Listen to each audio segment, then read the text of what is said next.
talked about it in letters, and we talked about it on the phone. But how you really feel about it, I don't really know.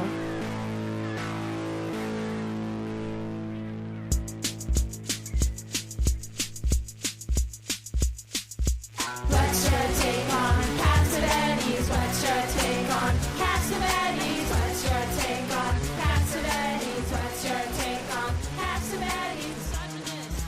Genius. Misogynist. Genius. Misogynist. Genius. Misogynist. Genius. What's your take on Cassavetes? What's your take on Cassavetes? What's your take on Cassavetes? You're listening to There's Sometimes a Buggy, Irresponsible Opinions About Classic Film. I'm Elise. I'm Dave. This week, we are returning to our Setsuko Hara series. We're going to be talking about The Blue Mountains, Part 1 and 2. Also known as Green Mountains, so we're not really sure what color they are. And then, we're going to be talking about Ozu's Late Spring, so both from 1949. There's an awful lot to talk about today, is there not, Dave? This is going to be a long one, most likely. Blue Mountains actually came out slightly before Late Spring.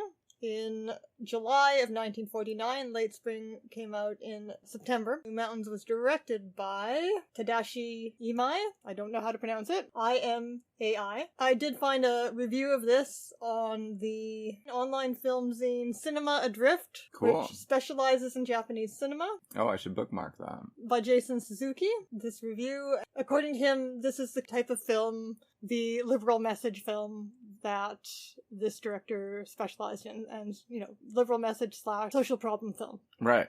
So obviously the context for this is the post-war American occupation. Many things were censored in Japanese cinema, but this is the type of message that had a great big stamp of approval. So if your leanings were already in this direction, it was a good time to write novels, make movies, because the previous regime had not been a good time for that. No, there was a dramatic reversal, and now anyone who had a beef with feudal Japanese culture Which and was politics, plenty of people, I'm sure. now was their time to air their grievances.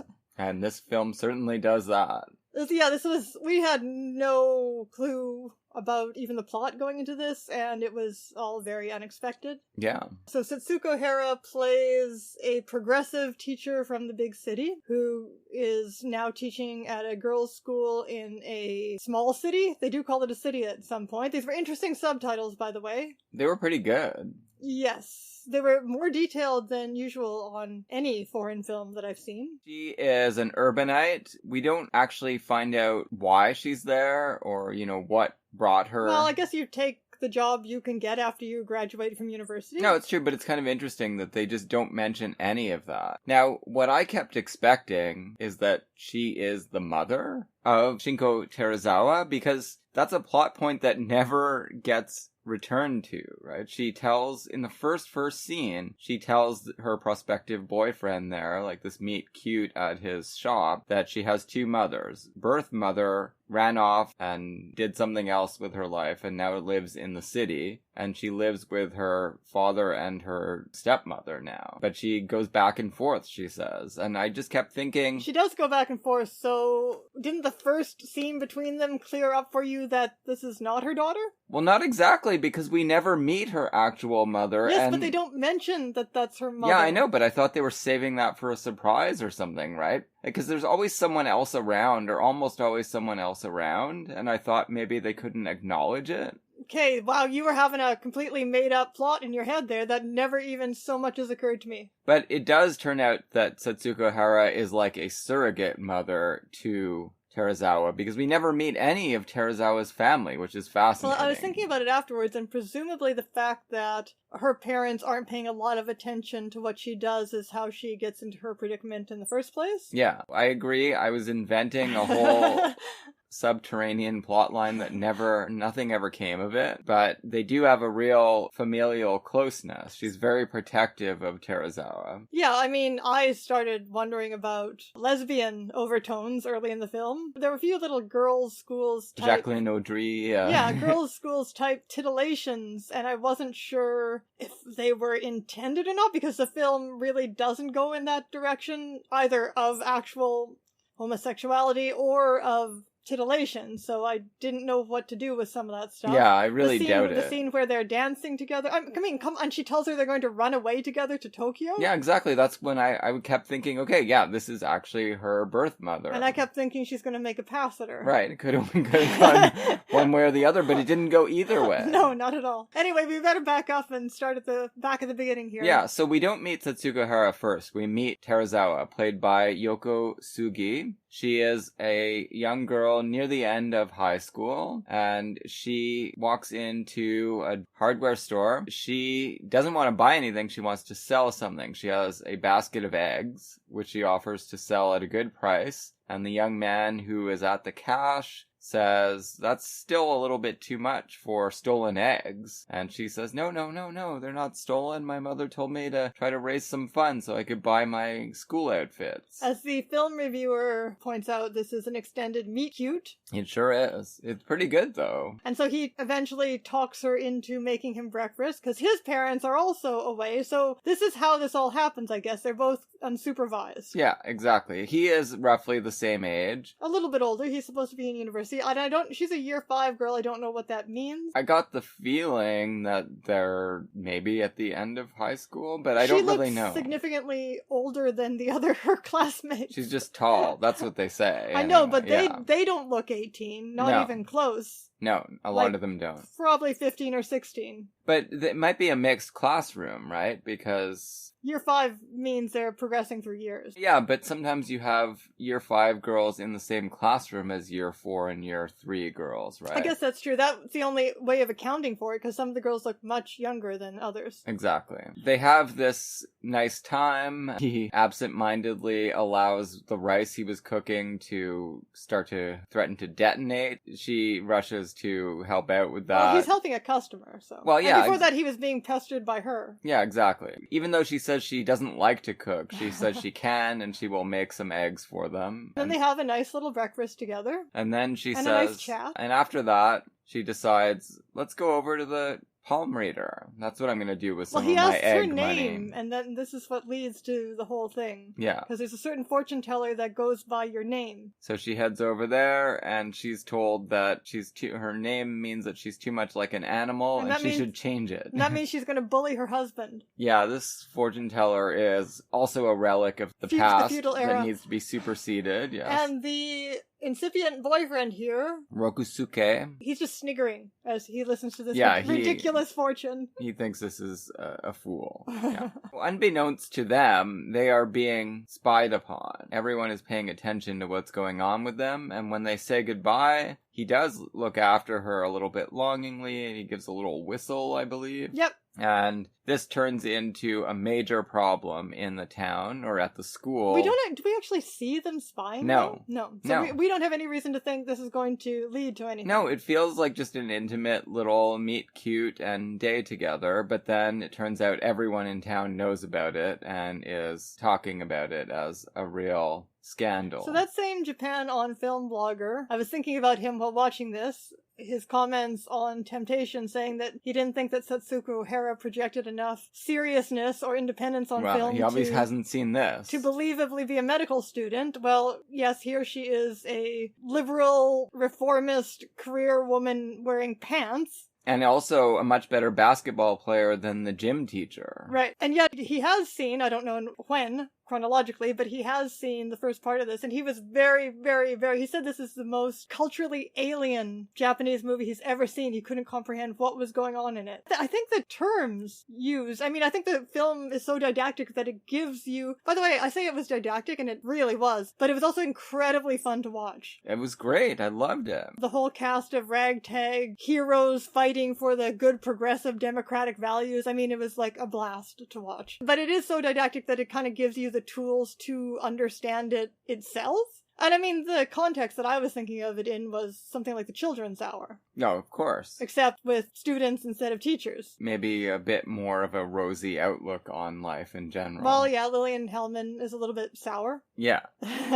I mean, this is a brand new era for Japan. Everyone's going to get together. All the former outcasts and deplorables are now the virtuous people, and they're going to kick these gangsters and corrupt businessmen out of power. But, Start running things properly. I guess the only problem I had with it, in terms of that plot, but after that's resolved, it does go on to have more things happen that were interesting, is that it actually gets resolved too easily after the whole huge build-up of what a problem this is going to be. Oh yeah, I wouldn't say this is necessarily a realistic film or a film that looks at the process of cultural and political change in a lucid way, but it was really enjoyable. Yes. So let's get to some of that. So Setsuko Hara, in this film, you can see where she was getting comparisons to Katharine Hepburn. In fact, it seems to be really courting this role. Again, she's a liberal reformist in pants. She's aloof. She's too good for this earth. She gets a sort of Spencer Tracy partner in this doctor, but he's kind of been a secret liberal all along, and he gets easily converted to the cause with just one superheroic slap from Setsuko Hara. Exactly. He's basically someone who had these feelings about it all his life, but just figured people can't really change that drastically, and I'm just gonna wind up going along the acceptable path. And when he outlines his future as he envisions it, I mean, it sounds depressing as he describes it, and she slaps him for it because it involves taking on mistresses, marrying for money, and being a politician. Being has a mistress to enhance his prestige. Yeah, being a gross patriarch. He's a patriarchal exploiter. Yes. Yeah, and he doesn't describe it with relish. He really makes it seem like, well, this is my lot in life. I'm just gonna have to do it. And yeah, the slap seems to snap him out of it. Another kind of problem with the movie is, well, at least as a Setsuko Hara movie, is that she seems like she's going to be the protagonist, but as soon as she manages to convert him, he really takes over that function. But they also both share the protagonist role as a couple with this other young couple. Yeah, and with the geisha. Yes. Who is amazing. So there are, several important characters. So the geisha, who is a wonderful character, and her relationship to Setsuko Hara in this movie reminded me a lot of another movie about democratic reform, but that isn't actually really in favor of it, which is The Man Who Shot Liberty Valance. The geisha is John Wayne, and Setsuko Hara is Jimmy Stewart. She even sacrifices herself for the cause, knowing that she'll be shooting herself in the foot romantically. Well, she doesn't sacrifice herself. She sacrifices herself romantically. Yeah, she doesn't. And allows them to triumph. Yeah, thankfully she doesn't have to die or anything. She just doesn't get the doctor, and she's always loved. And she does make a speech at a certain point, which he so politely falls asleep to. Yeah. About how she herself thinks the institution of being a geisha sucks. I mean, that it has served a useful purpose, but it will be much better if Japan moves on beyond it, and she'll be happy when she can retire. Yeah, because under a new liberal democratic Japan, women will be interested in their husbands and will give them what they want sexually, and no one will have to go to geishas. Well, that's the implication, yes. Well, no, she says it right out. There will be a new, elegant type of sexiness that will replace the geisha. Yeah. Well, but the other thing is that men will want Katharine Hepburn. Yeah, men don't want to have sex with their traditional wives. That's what she's saying. Because they're not supposed to like sex. And we do get a glimpse of a traditional marriage when we see the boys having dinner with his parents at one point. And the father just keeps growling at the mother to shut up. Yeah. And the mother is trying to do relationship talk and talk about the problems that her marriage has had, and everyone just dismisses her. It's just a tiny little scene, but I mean that we get the picture. Mm-hmm. It's the only time we actually see, other than at that meeting, actually see a wife character, because the traditional versus modern Japanese woman in this film is the geisha versus the career woman. Yes. But why don't we do you want to talk about the first scene where we meet the geisha? And what's her name? She's played by the actress who was wonderful and beautiful, Michio Kogura, her professional name is Umetaro. And her real name is Tora Sasai. So, yes, she has a long-standing relationship with the doctor. And a crush on him. He actually is attending to her sister, who was sexually assaulted by some of the prominent men in the town and is now pregnant. And the doctor says that she will get better. She will be able to have her baby. And Umetaro says that's good because if you died, you couldn't get revenge on these guys. So she's wonderful. Actually, the way I wanted things to work out was for Setsuko Hara to be at least a coded lesbian and get together with that piano playing teacher, and for him to get together with the geisha. I would have preferred that to what actually happens. That's what I was rooting for. Well, no, it didn't go that way. Sadly. That's for the fan fiction. Right away, we know we've already got these shadowy figures who are running the town. They're rapists. It's like Twin Peaks. The gangsters. It's a town run by gangsters. It's pretty horrible. I mean, all towns are. Our town as well. What do you mean? The ones we've actually elected?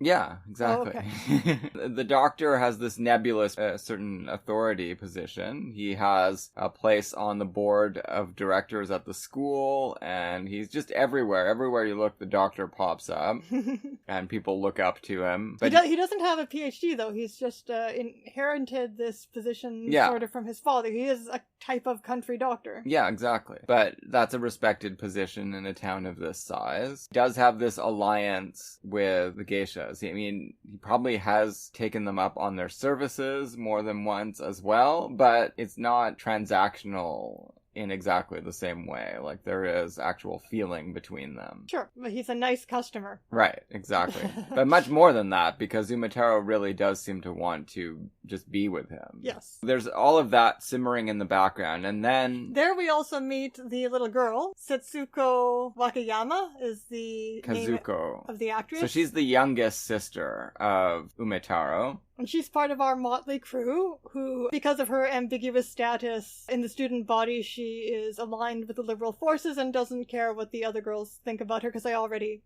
don't think much of her. Yeah, she's amazing. She gets into almost every scene she as well. She pops up everywhere, too. Very precocious. The triggering incident that's going to get most of our plot going is a letter. The arrival of a letter written to Terazawa. It purports to be a letter from a high school boy and talks about all kinds of romantic things, but written in very bad Japanese, as we later find out. She already knows, though, right away when she reads it, this is not written by a real boy. This is written by some foolish girl who's seen too many movies and is trying to play a trick on her. Right, this is where I got confused, where she said the letter is purportedly from a boy, but has the contents that are from a boy, but is actually from a girl. I thought it was a lesbian. I mean, I got disabused of that pretty quickly, but I was wondering, because it's a girls' school movie, anything's possible here. Oh yeah, of course it could have been, but no, in this case, it's definitely supposed to be from a boy. They're hoping she'll think it's from Rokusuke,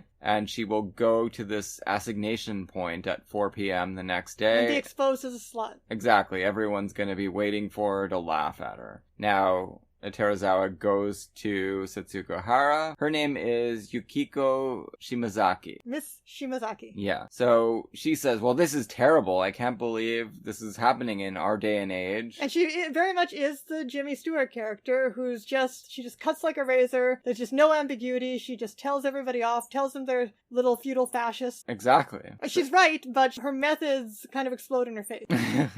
She does not handle this very diplomatically. Right. She barges right in. Now, actually, before that happens, she talks to the doctor and he says, look, I agree with you, this is gross, but the best thing to do with this is just get rid of it and everyone will forget about it. And she's like, no, we are here to reform backward little towns like this. Yeah. So she goes right in and she says, I have a letter here. It was written by a bunch of idiots. We cannot have this in the new Japan, and I want people to come forward and own up to this, commit to changing your ways and becoming good citizens instead of patriotic freaks who believe that the school's honor and the country's honor are worth more than morality and... Well, it's not even that. She says they're using the school honor story as a cover for their own jealousy and prurience. But that's all patriotism, and that's pretty clear, right? Like, there's a line being drawn between school pride and misplaced fascist Exactly. pride. So it's not just feudalism that they're worried about here, old feudal values, it's lingering fascism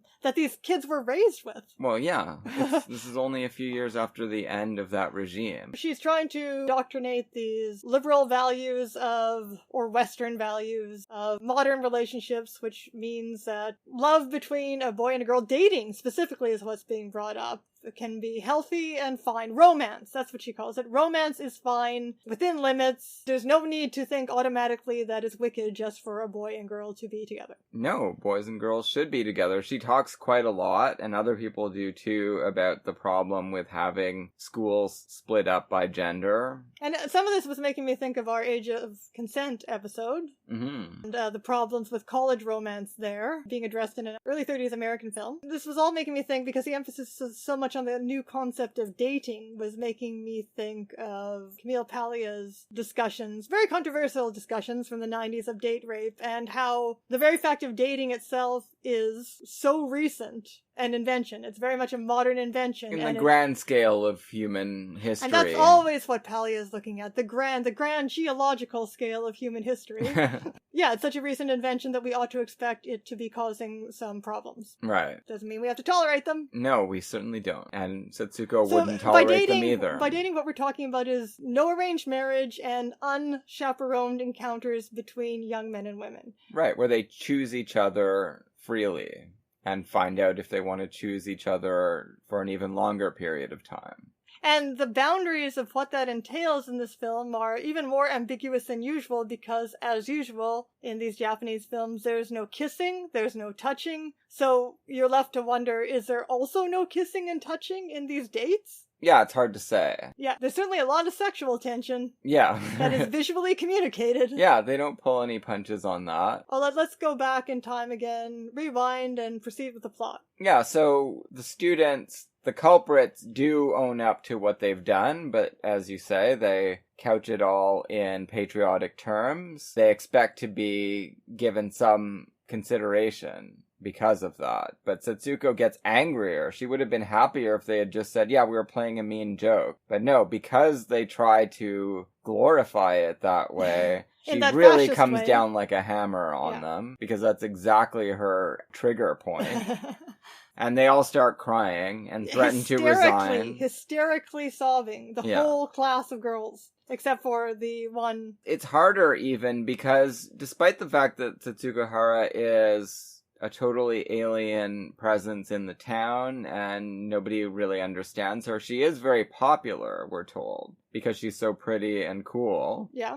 So it hurts these girls to get told off by her. She's really shamed the shit out of them. It's not like she's a teacher they already hated. Mic drops, dismisses them. I don't think you understood anything I said, but we'll have to stop now. We'll pick this up next time. There's supposed to be an English class, but we never actually get to see them learning any English, which would have been interesting. Well, except when she corrects the grammar when they write instructions telling her off. But that also, she was correcting the grammar. Apparently she's a terrible teacher, judging from this letter that they've written, that we find out later. Well, no, because she's an English teacher. All the writing is in... Oh, English, so that wasn't like a translation. No. Okay, I thought it just meant literature teacher. No, English. Oh, okay. I think she's supposed to be the English teacher, right? That's why they brought her in from Tokyo, because they probably didn't have anyone that was trained in European languages in the town. So we don't actually get to that, because she basically says, you know, we're doing something else today. We're not actually going to do our regular lessons. We're going to talk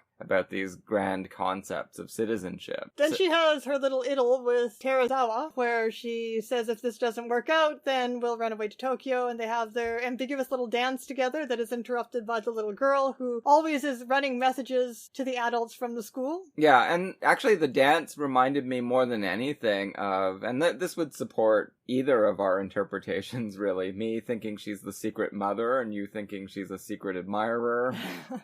It reminded me of the dance between the stepbrothers in Here's to the Young Lady. That was gay. Right. Well, exactly.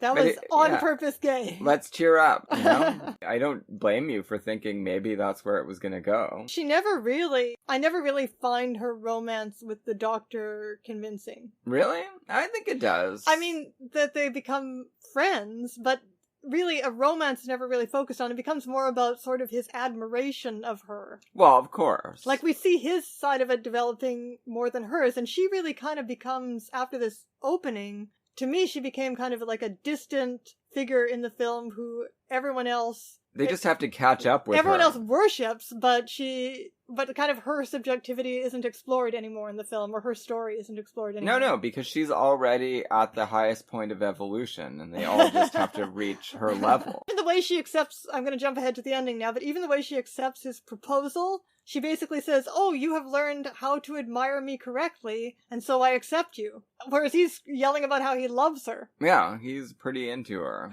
We're told in this film that men should be, if they're going to get married, they have to be ready to treat their prospective wife like a bomb. And then that he could says, go off. Then he says, then you would be an atomic bomb. Right. The most exciting bomb of all. Which seems, first of all, like a reference to all the way back to her volcano movie. Yeah, maybe. The volcano within the apparent subdued, quiet woman. Yeah. Whether modern or traditional. But also, apparently, you were not supposed to make any references in Japanese film at this time. No, it feels like, to the atomic bomb. A lot of people were in... What does that even mean? If this is an accurate translation, what does this even mean, calling Setsuko Hara the atomic bomb? She is a game changer. We'll come back to that scene at the end, the marriage proposal scene. Right, so they're dancing. Then the little girl, Kazuko, comes and says, Year 5 girls have summoned you back. They all want to meet with you. And this is where they declare that they want her to resign because she has besmirched their honor. Well, I'm not sure what order this all goes in, because we also see the staff talking about her. There's a lot of things going on, but the students actually get together on their own and summon her back, right? And that's actually what interrupts the dance scene. I remember that for sure. And that's when the phys ed teacher barges in and tries his hand at diplomacy, which is just that, look, you guys apologize, and then the teacher will apologize, and we'll all get along. And he secretly, or not so secretly, it's pretty clear, agrees with what the students have done. Doesn't he also turn out to be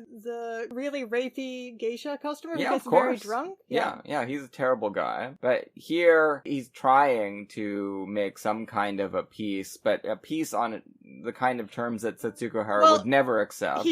What happens is that he tries to get the girls to shut up about all this by telling them that if they rebel against a teacher, if they rebel against authority, no one will ever want to marry them. Yeah, exactly. He says that several times until they are actually so shamed by him that they again all start crying hysterically. Yeah, so his way doesn't work either. Then it becomes a matter for the school, the higher-ups to consider. Administration, yeah. The doctor gets involved. Terazawa runs by chance into Rokusuke at his tennis club. At his boys, that must be his school. Yeah, it seems like a tennis club. And the doctor's like just all over the place. Exactly. So he said he had failed university. I guess that means he's gone back to high school? Presumably. That's how it works? Well, no, he didn't fail university. He just hasn't gotten there yet, right? Because... Oh, he said I should be in university. Yeah, I guess he failed 1 year, so he's repeating his final year. I think, because he doesn't seem stupid, so I think the context for this, because he said his parents didn't want him to study to death, is that he's helping out a lot in the business. Oh, of course he is, yeah. Definitely not supposed to be someone who's incompetent. Or lazy or anything. Although she does call him a dropout in the first scene. Although not uncharitably. She says it kind of playfully. So you're a dropout. He's chasing his tennis ball and he runs into her and then she says, well, you know, you just got me into a lot of shit. Yeah. But it's clear that she just wants an opportunity to talk to him again. And here the doctor happens by as well and he finds out about it and he's like, well, I'm gonna go see about this. Meanwhile, she starts playing tennis and puts them all to shame. Well, no, what happens is, first of all, when the doctor comes in and hears about all of this, he also says he remembers who she is, and this is the movie's other little titillation question mark moment. She's like Buffy the Vampire Slayer. She got kicked out of another school for starting trouble in the past. Oh, well, that comes up when the letter is discussed. No, I'm talking about when he says that she has the perfect body when she's naked. Yeah, that's right. Which makes her do a double take. Yeah, it's pretty creepy. But it turns out that he really is just talking from a sort of fascistic physical culture perspective. Right, because she is the best athlete in the... And then he says, let her play tennis. She's going to be good at it. And then there's this extended sequence Where she is. Where she is one of their best tennis players in their match. Yeah, she's playing against all these boys and beating them. Yeah. All and then kinds she of talents. hangs out with this boys' school. She goes to their locker room. That's right. And then she hangs out and has like a snack for them in their dorm. Yeah, like, if you get in trouble just for going to a fortune teller, what does hanging out in the boys' changing room So do? this is something that really boggled the mind of the Japan on Film blogger. Yeah, I'm sure it did. And he couldn't understand how to make sense of the social mores of this film's world. But I think this sequence is okay. So this would not be acceptable in an American That's what he says. school That's what he says. at that time either. Yeah. So I think this sequence is A, supposed to be fun, It is. and B, supposed to model the kind of relationship that young women and men could have together. They Yeah, could just have fun together. It's like Starship Troopers without the bugs. But anyway, yeah, what her psychology is here, other than the fact that, hey, the doctor said it's okay. Because then she walks home with two of the boys. Yeah. Who become our friends. Rokosuke, the boyfriend, and Gen-chan. Gen-chan, who's a lot of fun. No, this guy was amazing. He winds up having a lot of interesting little speeches, quoting from romantic poets later. He's also and Thomas Carlyle. a committed pacifist. There's all kinds of things that are going to be Yeah. discovered about this guy. But he just is kind of a bearded weirdo who's mostly silent at first. Yeah. Anyway, so the girls are all waiting for her at her home, and then see her walking home with two boys this time. She's a real troublemaker, this girl. They sort of threaten her or something? Yeah, they threaten her and they say, well, you're used to getting these kinds of letters. We know about your past. They tell her to drop out. We didn't clarify that she does discuss with Setsuko Hara that she was transferred because there was an incident with a boy. Sounds like something happened, like making out. And she said, I just wanted to try it, and, I don't think it was such a big deal. Can we move past this? It didn't happen again. Right, exactly. And then the movie thinks that's fine. Yeah. It's this whole crowd of girls versus Teruzawa, and she just is like, that's it, you've taken one step too far, and she slaps her main antagonist. She slaps the ringleader and then picks up a rock to ward them off. Yeah, if they all want to rush her, she's got a big rock in her hand now. Later on, Gen-chan says... growls at them. Well, he scares them off by growling, but later on he says to Rokosuke, what do you think of that girl? When she picked up that rock, she was so cool, I was just trembling. Yeah, exactly. She is becoming a real celebrity. And then she goes in, and we don't see her parents. We never, ever, ever see her parents, which is really an odd omission. Don't you feel? It's not... like The Age of Consent. Like, their daughter is in big trouble in the school. Like the movie The Age of Consent, the movie is about pedagogical relationships with advanced teachers and youth that needs direction. In fact, it's basically they say that at one point. Yeah, I know, but we meet all kinds of other parents at the meeting, and her parents don't come. Like, what is up? They must just really not care. I think we're supposed to think broken home. I guess that's all it is, right? When he says, I'd like to understand what goes on with a girl with two mothers, and she gives her measurements. And then he says, no, but inside. And she says, oh, I don't know. I don't understand myself. And of course, she doesn't seem at all damaged by this. It's just that there isn't any supervision around. And she does need parental type guidance from teachers, I guess. Because neither of her mothers is helping her, and her dad isn't helping her. We never see any of them. She's got 3 parents, and they're all AWOL through this whole movie. As she's threatened with expulsion and worse. Yep. At this point, the whole crew is together. There's a real battle brewing here. We meet some of the shadowy forces behind the scenes. We see them... the governor. We see them being entertained. Well, these are the people who are going to be at this board meeting. Yeah. And we see them being entertained by the geishas and talking about this upcoming event. Yeah, and they're gross. And the phys ed teacher shows up. He's sort of in with their gang as a little henchman. They are incensed. They talk about that doctor like he's a thorn in their side. Sort of like Peyton Place as well, I was thinking, right? The doctor is one of the only liberal-minded people in the town. That's kind of common, right? Yeah, of course. So... I mean, the figures of, like, what represents liberalism in this movie is very common and very Western. Yeah. Doctors and teachers from the big city. Although Peyton Place didn't exist at this time, but maybe King's Row was a model. Well, there's also a doctor, it's not in King's Row, who's that doctor who's not at all progressive, who puts his daughter away tries to put his daughter away in a mental asylum. Yeah, that's King's Row. Yeah, so doctors aren't always progressive. Well, that's the bad doctor. And the good doctor is Claude Rains, who kills himself and his daughter. But before that, he's very progressive. And then, of course, Robert Cummings comes along to be the actual well-adjusted good doctor. I don't think you're making a case for doctors by talking about this movie. King's Row is pretty fucked up, but a great movie. One day we'll do it on this podcast. We've got different factions plotting against each other. There's the evil guys who are hanging out with the geishas. The geishas are our allies, though, so they are spying on everything and reporting back to the doctor's group. Mm-hmm. And the doctor is in a huddle with Rokusuke, Genchan, Setsuko Hara, and the little girl. And we're not even explaining, we couldn't possibly explain how fun this little girl is. And she's always making comments about her crush on the doctor, or her crush on Setsuko Hara, or... Yeah, she's their biggest fan, together and separately, Yeah. so she will definitely be at the wedding cheering them on. She shows up in some interesting outfits. They're all having a great time, and then it gets interrupted by someone who needs a doctor pretty far out of town. The doctor is like, no, tell them I'm not here. But Setsuko Hara is like, no, you have to. Oh, but this is where they prepare for the meeting by saying they're going to get Genchan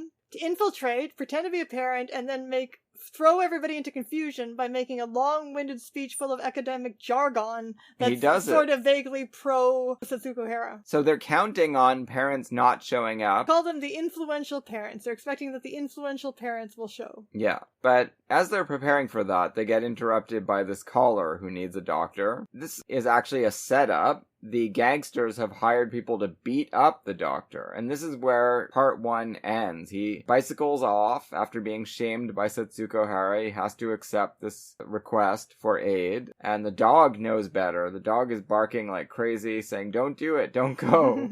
But he does, and he gets ambushed and beaten up, and that's the end of part 1. He's jumped. Part 2 begins with a recap. Last week on. Yeah. Because these two movies were shown, what did you say? 1 week apart they came out. And they're each 2 an hour, hours? No, an hour and 20 minutes to an hour and a half, yeah. All told, it was like 2 hours and 50 minutes. Okay, that's reasonable, and it felt reasonable. Yeah. So we have the last week on. Yeah, they're sitting on a hillside at an indeterminate period of time in the plot, and they're just sort of reminiscing. The boy and girl. Yeah, about everything that's happened to them since she walked into his store. Right. And they end with the description of the I doctor don't know being beaten up. If these were alternate takes because the subtitling wasn't the same, or if whoever subtitled just didn't bother to refer back to how exactly they translated yeah, it. Yeah, I noticed that too. It wasn't exactly worded the same way. No, we'll never know. No. When we resume actual action, the doctor is being bandaged up. He's got a bandage on his head. His arm is in a sling. He's telling off the nurse for not doing it properly. So he has fully emotionally recovered already from his terrible savage beating. So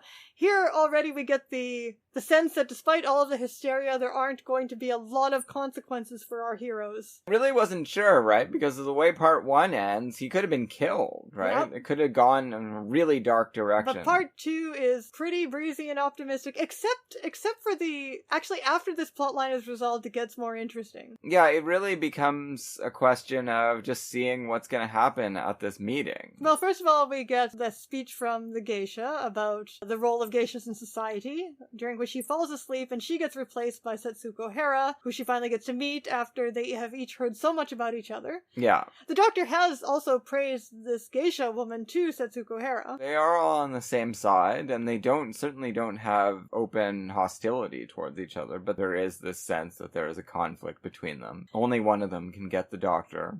And Setsuko Hara has a little conversation about him. She's brought him some flowers. They turn out to be very, very expensive. She says that she's normally tight with money. This is where we have so we know that she likes him, and then... Yeah, exactly. That's what I was saying. But in her way, her very reserved way. She's always a bit weird, Setsuko Hara. But yeah, this is major. She spent 300 yen to get 3 roses for him, which sounds like maybe her whole week's salary or something. Or more than that. I don't really know. And then that's when he makes his atomic bomb. Does that mean she's a bombshell? Right there, they are definitely starting their serious courtship. Yes. I mean, I guess it started with her slapping him in the face. It's true. That was a bit of a meet cute too. Well, no, they have their meet cute when she hurts herself playing basketball, and he comments on what a tomboy she is. Yeah. And offers her a ride on the back of his bicycle. That's right. And then we just go into the meeting. The geisha has also been enlisted to neutralize some of these creeps, right? Because yes. she can shame them. Which she does very effectively. Yes, she's a lot more effective than Genchan.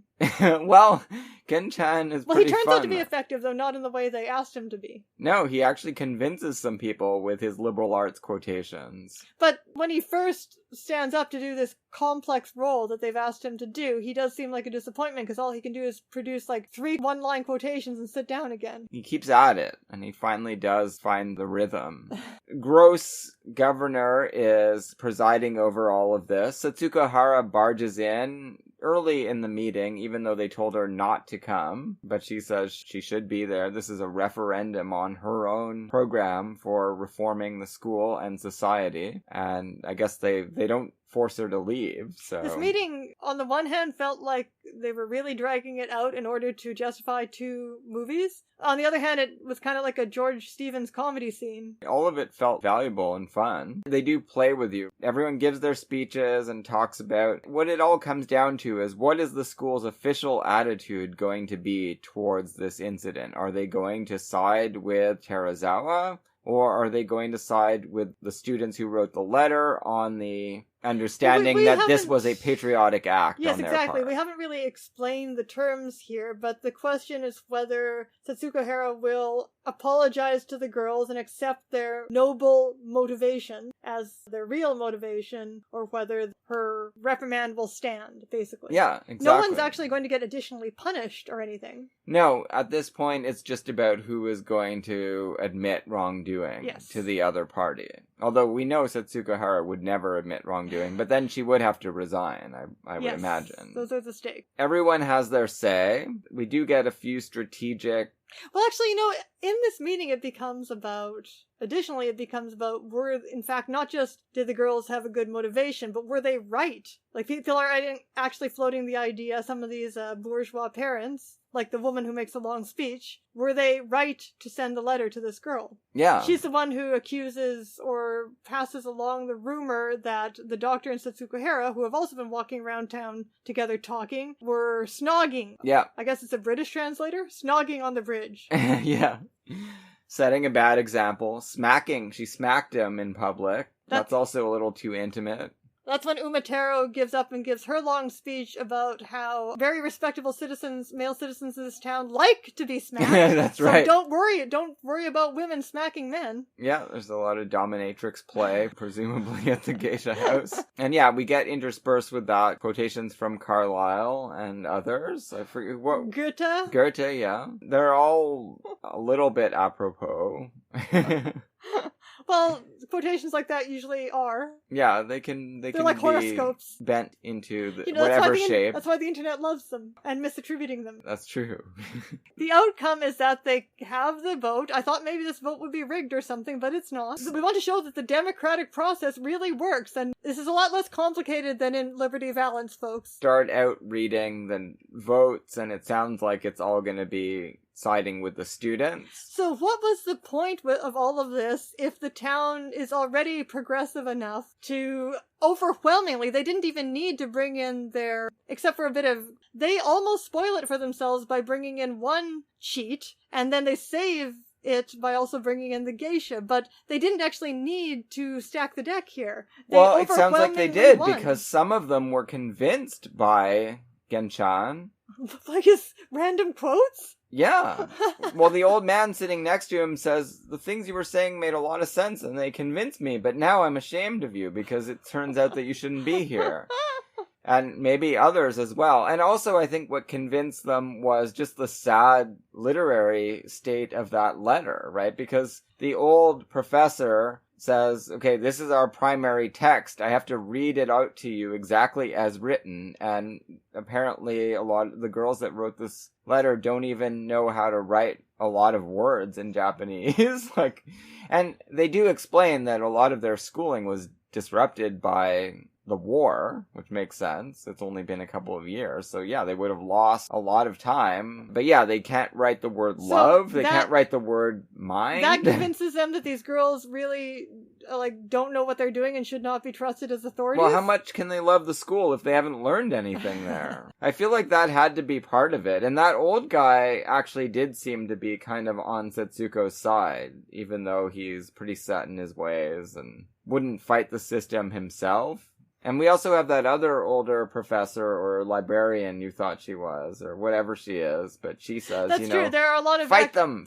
I'm too old to fight them, but you can do it. It seems like a lot of influential parents did not show up, and there are a lot of teachers there that agree with Setsuko Hara. So yeah, the final tally is... well, landslide victory. It is, yeah. When they try to torpedo it all and say this whole meeting is null and void because we've had this imposter. Yeah, the gym teacher comes in with evidence, which is true, which is that Genchan is not representing any parent there. That's when the geisha drops the threat of exposing him as a pervert and rapist. He pulls it all back and says, oh yeah, that person that told me that is not reliable. Well, she says something about a war medal. Like there's a fake war medal involved or something? Oh yeah, he's scoundrel all around. Worst thing we've seen him do is drunkenly try to assault her. Yes. And presumably this is not the first offense he's committed of that sort. So, not a good gym teacher. Definitely someone who should be not in a girls' school, I would think. But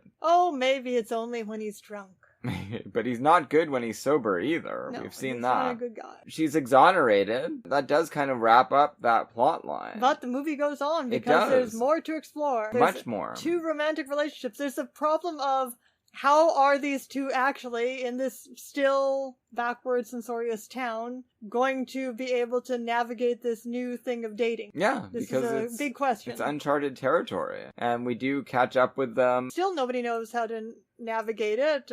Young girls feel pressure to have sex. Boys probably feel pressure to do sex. People get pregnant all the time. I mean, dating is kind of a mess with teenagers. And yet, what are we gonna do? Back to chaperones?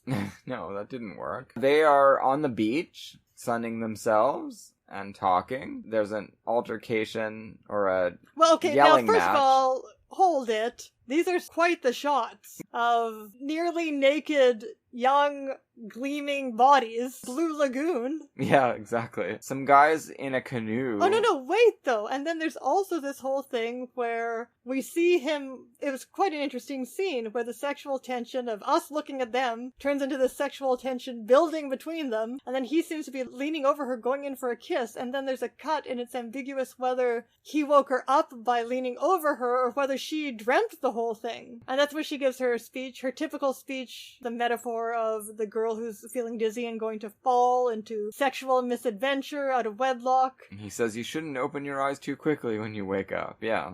And she says she's on a precipice, and then he gives his little speech about, well, that's why we need adults who really care about us to help us and guide us in this difficult time. In this transition to full democracy. And to full adulthood. Then some antagonists paddle into view, and they yell some gross stuff at them. They particularly comment on her body again, and say you can't tell the difference between schoolgirls and whores these days. Yeah. By the way, do you know how often a teenage girl actually hears this stuff? Even now? Probably a lot. Usually it would be me going to school, dressed to look nice, lots of makeup on, 15, 16, lots of makeup on, miniskirt, going to school. Might be some gruff old half-drunk guy on the street offering to pay me for sex or something. And then I would feel so shitty because I'd be like, do I really look like a prostitute? But did he really mistake me for a prostitute? And I'm sure there were teenage boy comments too, but that was the one I mostly remembered. Yeah, that was a really gross one. These guys seem to be about the same age as them, or maybe a little bit older, right? Well, she actually identifies them, but I couldn't link that up to other plot elements. Yeah, she says somebody's the son of somebody. Or... Well, yeah, one of them is related to the main girl that wrote the letter. Oh, okay. Well, then maybe that's why they're so hostile. So they throw an apple core at him, and he throws it back. And then she says, those guys are pretty gross. And he says, well, you know what? I think they're really good guys at heart. Yeah, they're probably just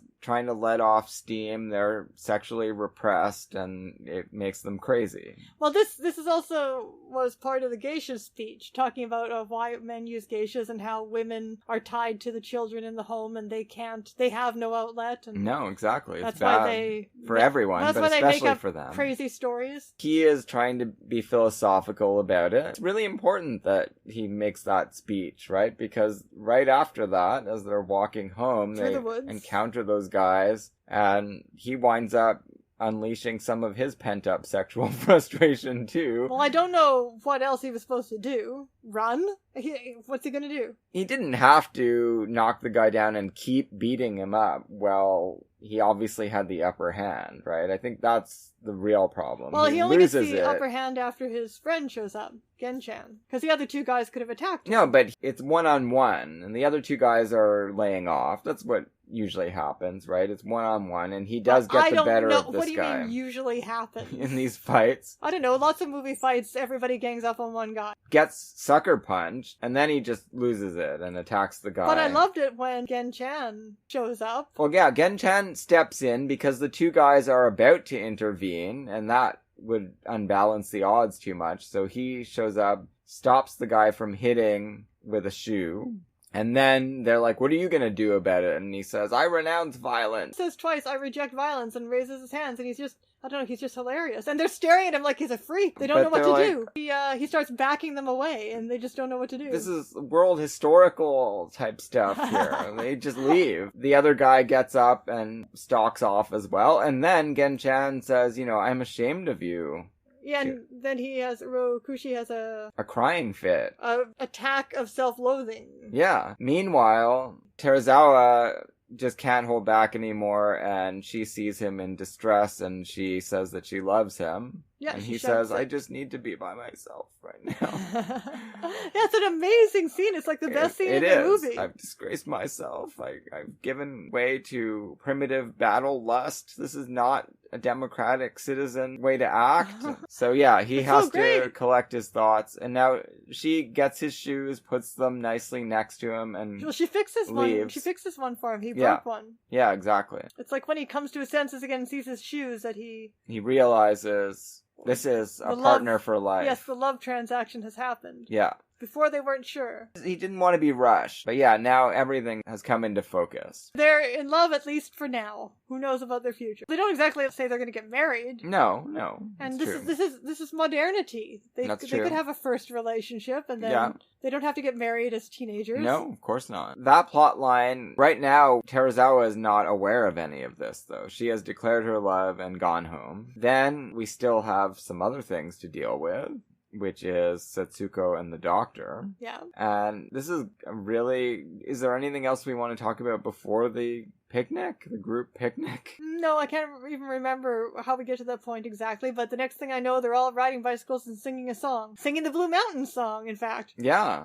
So this is... Blue Mountains is kind of like On High and Blue Horizons. It's the rosy future. It's heaven on earth. On earth, though, it's the future that we are really heading toward together. Us progressive people, young and less young. We didn't really mention that basically we've said farewell to the geisha after she realizes that all of her actions have put the doctor and Setsuko on a collision course for love. She tearfully gazes at him while he gazes at Setsuko, who gazes out the window at the future. Exactly. That's exactly what happens. But she does get a great drunk scene before that with the little girl. Yeah. What is their relationship? Oh, yeah, it's her little sister. Yeah. With the little girl, and she's complaining about how she's going to have to make this sacrifice for the relationship between the doctor and Setsuko Hara, how he's going to set them up. That's the night before the big meeting. And the little girl is distressed by hearing her talk in this disillusioning way and says, but sometimes drunk adults say what they believe.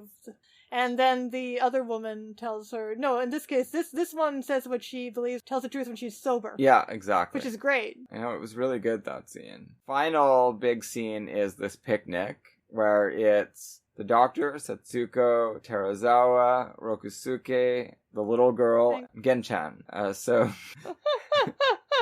This is our crew. Set up on the beach. And it reminds me of Stanley Cavell's comments on the end of Holiday about how the romantic resolution has to take place accompanied by the friends because it's all been about forming a community. Yeah, it has. A utopic community. It really And this works. is an even bigger utopic community that they formed. This is what this is. This is what this ending is. They formed their own community. The doctor is just overcome by his feelings of admiration and love for Setsuko Hara, and he unleashes them on her in full view of everyone else. It is a very unusual marriage proposal scene. I don't think I've ever seen anything quite like this. Yep, he just over and over again he says, I love you, and I've given this a lot of thought, and I want to marry you. Because you're great, and I love you. Yeah, her reaction is really interesting. It is something that I can't really think of anyone other than Setsuko Hara embodying. Well, she's such a modern woman, she's almost science fiction in this movie. Her reaction is so rational, she's just like... It's very Jane Austen, too. It's a very Jane Austen heroine type thing. She tears up as well. She's not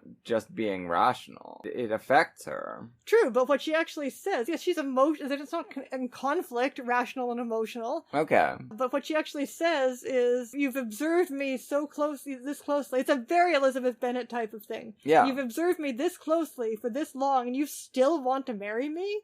You're ready to take this bomb? She accepts him. And she is very moved. Is it after that the boyfriend goes and shouts his love? Well, yeah. To the ocean? Exactly. And she never does that. They let her have her reserve to the end. Yeah, of course. They leave the doctor and Setsuko Hara alone, our young couple, and then Gen-chan and the little girl. They've become a sort of couple. They don't have a resolution to their plot line. I guess he's become like a father to her. I guess she doesn't really have a father in the picture. Well, that's true. That's interesting, yeah. I was thinking maybe he would wind up with the geisha, although he's a bit younger than her, but they'd make a good couple. Okay, that fanfiction didn't occur to me. Well, he's there. He's in that scene. He's the one that gets in the way when the drunk phys ed teacher is trying to attack her. Well, maybe later, because he does have this connection to her sister. Yeah, exactly. Down the road. They'll become a weird family as well. That's my thought, anyway. But yeah, the movie does end with our young couple. She has already declared her love to him, and it's up to him to reciprocate, and he does by screaming it into the winds and into the tides. The meet cute is now redeemed in full emotional investment after all of this political and moral wrangling. And yeah, I thought it was a great movie.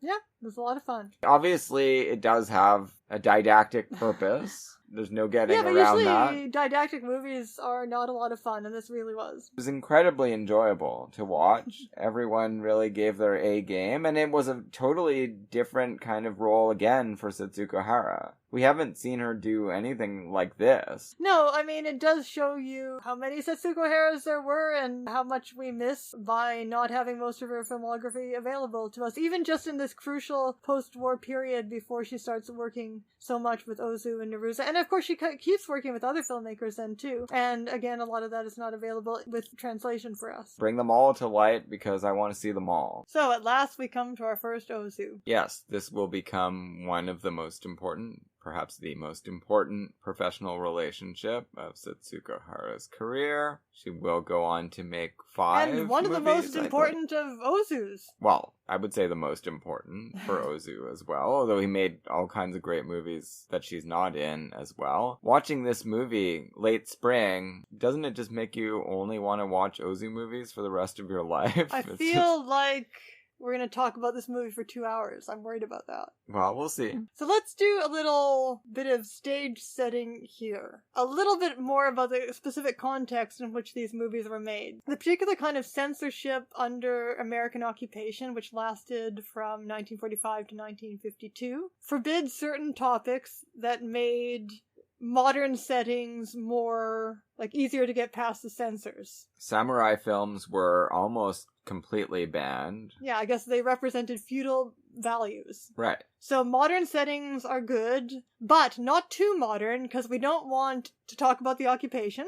No. We don't want to talk in too much detail about the war, specifically the American role in it. We don't want to show the consequences of the war. So this universe, this domestic, modern Japanese universe represented in films by people like Ozu and Nerusa, is kind of a fictional universe. Oh, of course. And I mean, of course, that's always true. There's always things you can't show in cinema. Cinema is always subject to all kinds of self-censoring or external censoring pressure. Not always, I guess, but Okay, well, we talk every single episode of Studios Year by Year. Yeah, big budget filmmaking, of course. Yes, we talk, like Hollywood films, we talk about not being able to say Jew, even when you're making films about Jewish characters, not being able to outwardly, explicitly criticize the oppression of black people, even if that's what the movie is trying to do. Yeah. Like, all sorts of things, all of the time. These were different strictures, but certainly just as important to the people who wielded the censor's scalpel. But it just bears thinking about. We do always try to think about these things when we're talking about film. The ways that these repressed topics can press around the edges of filmmaking. But it certainly doesn't mean, if anything,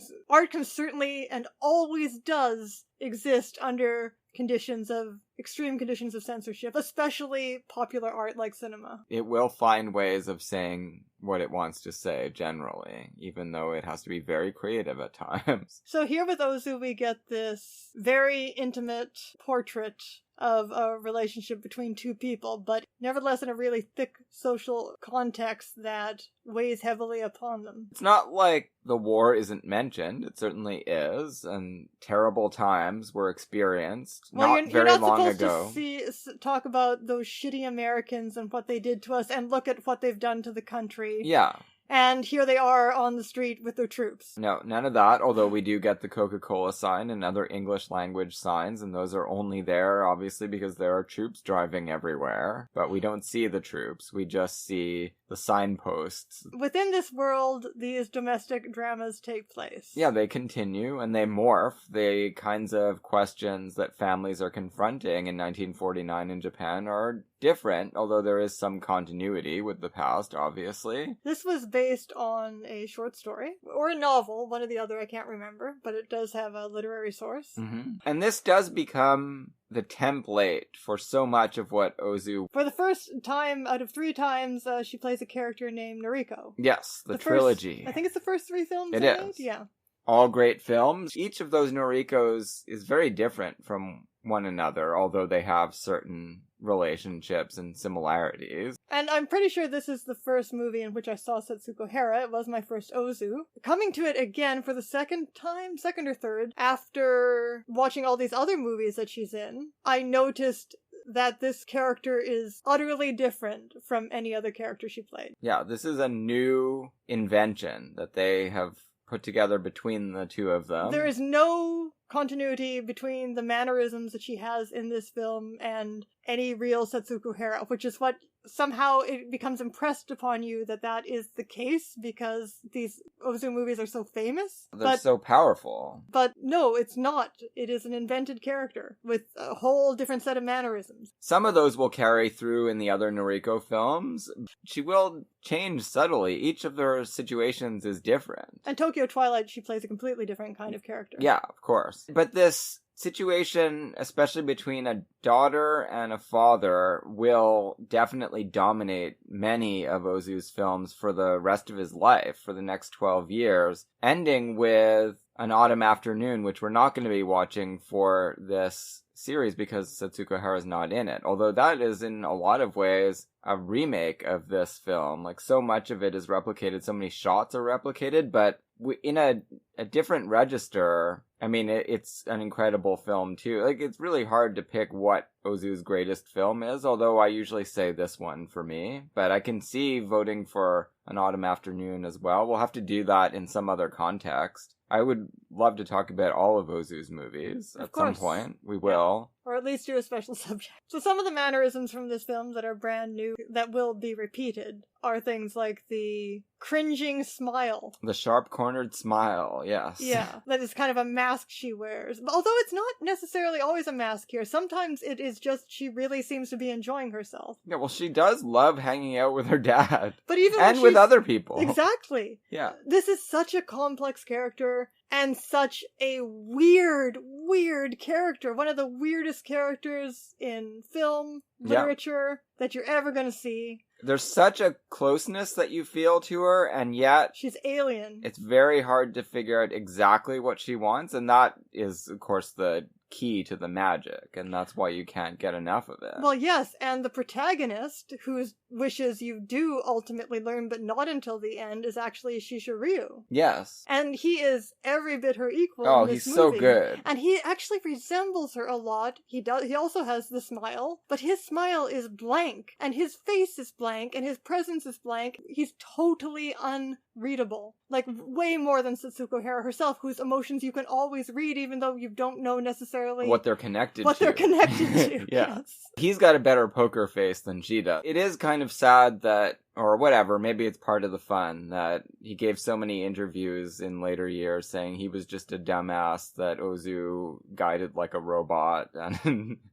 only Setsuko Hara had any freedom on set. It's like Dietrich talking about Sternberg. Yeah, it's clearly not true. This is a great actor. Maybe he did do his best work with Ozu, and that's why people somehow have got it in their heads that he didn't really come up with any of it, but I can't believe that's true. And again, his presence, too, he's very eccentric. He like her, is. Right? And he's going to be in more Ozu films than she is, because he's in almost all of them in the 50s. He's either in major or minor roles. He's a necessary component. And he does return as the dad in Autumn Afternoon, and that is a really incredible performance. So given very sad. What an important working relationship this becomes, I wonder what took them so long to work together. This is only his third film after the war. Well, that probably explains it. And probably she was too immature an actress before the war for him to be interested in working with her.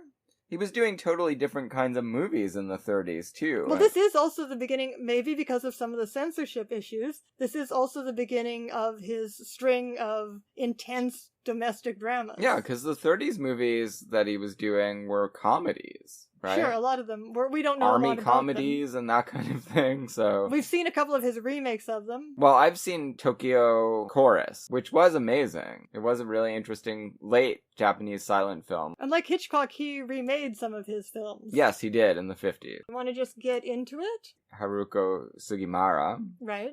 Who we've seen already several times, and she will show up in almost all of the Ozu movies as well in the 50s. Yeah, and also in some of the Neruzas. I don't know if I can't remember if any of the ones we were going to cover with Setsuko Hara, but...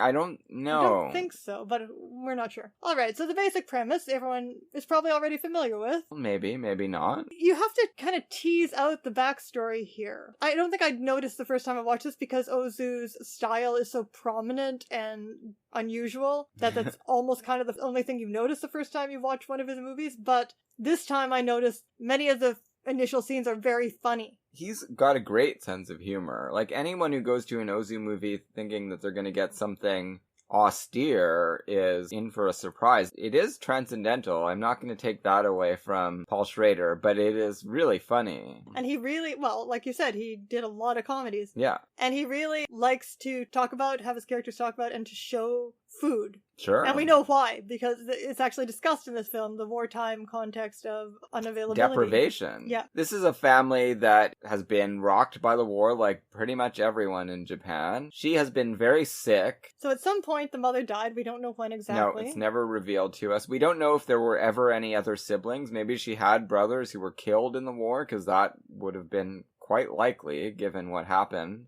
Sure, nobody's mentioned. Nobody's mentioned except it's just the two of them. Then she became ill, so through a combination of being in a position to have to look after her father and then her father having to look after her. She was malnourished, working like crazy, and trying to gather up food wherever she could. So this is why her marriage has been delayed. She's 27, which everyone emphasizes is really old for a single woman. And she's only recently really recovered, though she looks wonderfully healthy by the time Sure by the does. time we see her. They have developed this close relationship that is almost marital in every way but the sexual. That is marital in every way but the sexual. These are the reasons why, and the father blames himself. He is a genial, absent-minded professor type, right? Like, he doesn't know how to... Holly and the Ivy. Kind like Ralph of. Richardson and Holly and the Ivy. He's it's not kind of like quite that distracted, but... But it's the same kind of idea with the daughter who Oh thinks... yeah, exactly. Except in that case, she, as much as she adores her father, she really does have an external love interest that it would hurt her to sacrifice it. Yeah, well, we're going to talk about that movie. It's on the schedule. For Christmas. Yeah, you're right. I guess this is something that many women did have to deal with. There was some pressure in many parts of the world, in the West and in the East, to stay at home and take care of the parents. If you were a daughter, that was an option. If you recall, that's what happens to Joan Crawford in Autumn Leaves. Yeah, that's right. With her widower father.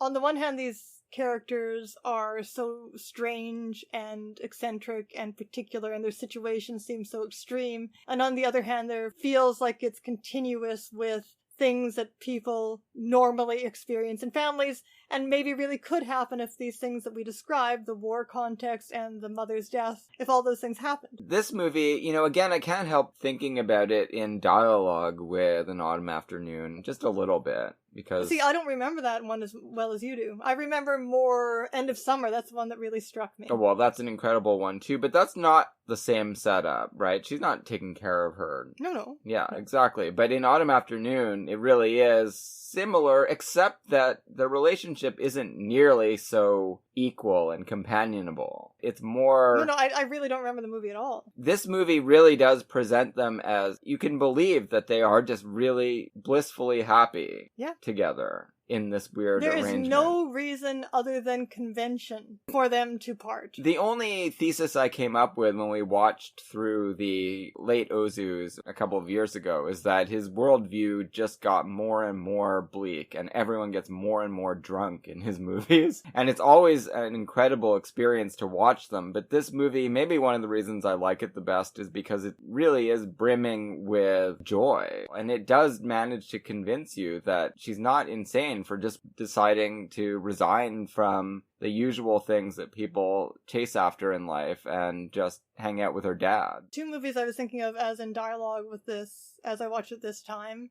One was Our Town. Sure. Which we discussed in our time travel podcast, which also posits that marriage is an act of, because of the Freudian nuclear family relationships, that marriage is an act of violence visited upon the daughter in particular, but also upon the man. Setsuko Hara would have made an amazing Emily, wouldn't she? She sure would have, yeah. Along with Teresa Wright and Dorothy McGuire all the people and Jennifer we're going to Jones talk about and all on the our people podcast. we love the most. Yeah. Then, we don't have a Martha Scott planned, although she is great in the 1940 film. The other movie I was thinking of this time that occurred to me is Estella Dallas. There's definitely an element of that too. This incredible parent-child bond that the viewer doesn't really want to see broken. And the sacrifice, the parent making the sacrifice. The structure of this movie, by the way, we're going to spoil it for you, and this is not a movie that should be spoiled. No, you can't experience this first through us. So watch it. You can find this movie. It's not going it's to be everywhere. Hard. 100%. Before you go any further, watch it now. Yeah. The structure of it is incredible in that you're so distracted by how crazy Setsuko Hara seems for most of it that you don't notice what Chishū Ryū is doing. That it actually all kind of slowly turns on his decision to have this battle with her. Okay, for me anyway, up until the very, very, very end, that incredible moment with the apple, I didn't know what this meant to him. You can't be 100% sure until that point. I thought that he was going to be okay. And only in that moment with the apple, when the apple drops, when the peel drops, do you realize, then the other shoe drops too, and you realize his life is, and this is the Stella Dallas connection, his life is absolutely empty now. She was right all along. She was right. And he had to hide it from her that she was right. Yeah. And that's where his poker face comes in. I mean, he does have his scholarship, but that's obviously not enough. There's no beautiful, radiant young woman twittering around the house and comforting him and taking care of him anymore. The light in his life has gone out. Yeah, I mean, the only hope the film holds out is that maybe her friend is going to visit sometimes and cheer him up, because she also realizes what a great old guy he is. That's not any kind of substitute. And she's not either, because we know what happens to old parents in Ozu films. Everyone's going to be living their own lives and is going to forget about them. But that scene actually is pretty incredible too, at the bar after the wedding, where He says, you really will come visit me? I don't think he believes it, though. No, of course he doesn't. He's got the smile, the mask, the dazed smile on his face, and he doesn't believe it at all. No, she says she will, so maybe every once in a while. I don't lie as believably as you do, she says. No, he's the best. But as with Backstreet, the big question is what he's done worth it? Has he actually set her up to be happy in life? We don't know. We absolutely don't know. No, the movie is totally agnostic on that point. You can interpret it any way you want to. Maybe we can reserve comments on that till the end, although I think I've probably already revealed what I think, but we'll talk about it in more detail. Alright, well, let's proceed from the beginning then. We meet Chishū Ryū with his graduate student, and they are doing some work. That's how we enter this story. So it's the old dad and his student who's just about ready to begin professional life. And he's very handsome, graduate student. He's about to disappear from Ryu's life as well. Everything is going to change after this point. But yeah, here we get the sense that So he is disappearing too, right? Because I was thinking about that. Well, he got married at the end, so he's not going to continue to have his little sessions to comfort. No, he's presumably got a professorship of his own at this point. Oh, well, thinking about that makes me want to start crying all over again. Yeah. They have a kind of father-son-ish type relationship as well. Setsuko Hara comes home. She's been out. Noriko. Let's call her Noriko. Yeah. And I love everyone comes in and the bell rings and they say, I'm here. I'm home every time. Yeah. She says, I'm home. Exactly. Everyone says that as they come in. She basically is running the household and he gives her mock orders, right? Like, get us some tea. And they're all having fun. In a different movie, this would be like gross patriarchal behavior. Well, it is still. But it isn't those are because the roles. But he's not a harsh enforcer of them. They're just... No, and he also reverses it. When she has a guest, he brings all the food and things. Remember? No, I didn't remember that. When her friend comes over, he brings them the tea, and he's inept at it, but he does it, right? He is the one that waits on them, which is really a nice reversal. Yes, but she does tease him, and then he really pretends to bark at her at one point. Oh yeah, because he wants to go play mahjong, and she says, no, you guys aren't finished working, you can't go. She's actually laying down the law. The relationship here is that she is a glorified servant who takes care of his needs, and they are both fulfilled through it, so it is a patriarchal relationship. Okay, but it's got more of a role play element to it. Like a very happy marriage. Exactly. A very happy 1949 marriage. Yes, right. Not now, please. No, and there were problems with it then too, obviously. The movie is aware of all of that, but it can't help diving into it with gusto. But the way that love is shown is through her taking care of him and him, providing her with this house and loving her for it. This is the exchange. They do have a kind of screwball comedy banter. Yes, every scene, everybody banters. Yeah, and there is a closeness between her and the student as well. You get the feeling, maybe, but everything in the movie is a maybe. You get the feeling that maybe if he hadn't had this engagement, that they would have ended up... The backstory that you could draw out for yourself from all of this is that when they first met, there was a spark, and there could have been a marriage at that point, but she was convinced that her father could not function without her, and then she got sick, and all kinds of things happened, and in the interim, he gets engaged, and then after that point, there's no going back. He does actually kind of try to go back. He's in love with her, obviously. There's no question about that, but she is not going to allow him to violate social norms. At some point, they go on this bike. Let's just talk about that. It's very early, right? Go on this bike ride together. Both of our films today have Setsuko Hara on a bike ride to the beach. But this is the one that you always see the stills from. Yeah, because she's just incredibly radiant. Yeah, and she's just grinning away with the hair flying. And did you notice that throughout the entire film, until she gets into her wedding costume, she is wearing the same sweater with a undershirt, and in this wonderful new Blu-ray edition we got to watch, you can tell that she's not wearing a bra.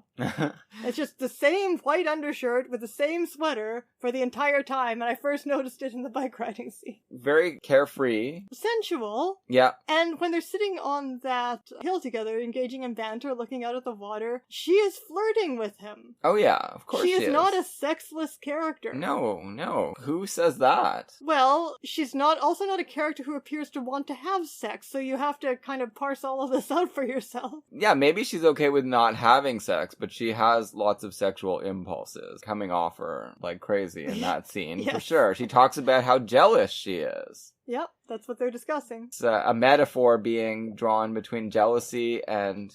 Pickled radishes. Yeah, which if they stick together, that means you're jealous. I don't know what this is all about, but it becomes in joke. And you could see, I guess, where maybe that comes from, right? Like they refuse to let go of the other pickled radishes. That's what she's like. I guess so. She would be jealous if she was married, and she's jealous of father's emotions as well. The closeness of that relationship. So yeah, his name is Hattori, the student. And he says, you're not jealous. You don't have a jealous bone in your body. And by implication, you think, he thinks that she's basically an eternal maiden. He never had a chance with her. That's why he's gone a different way. But she says, no, you don't know me at all. I have volcanoes within me, right? Well, we actually see the jealousy of her father later. Oh, yeah, of course.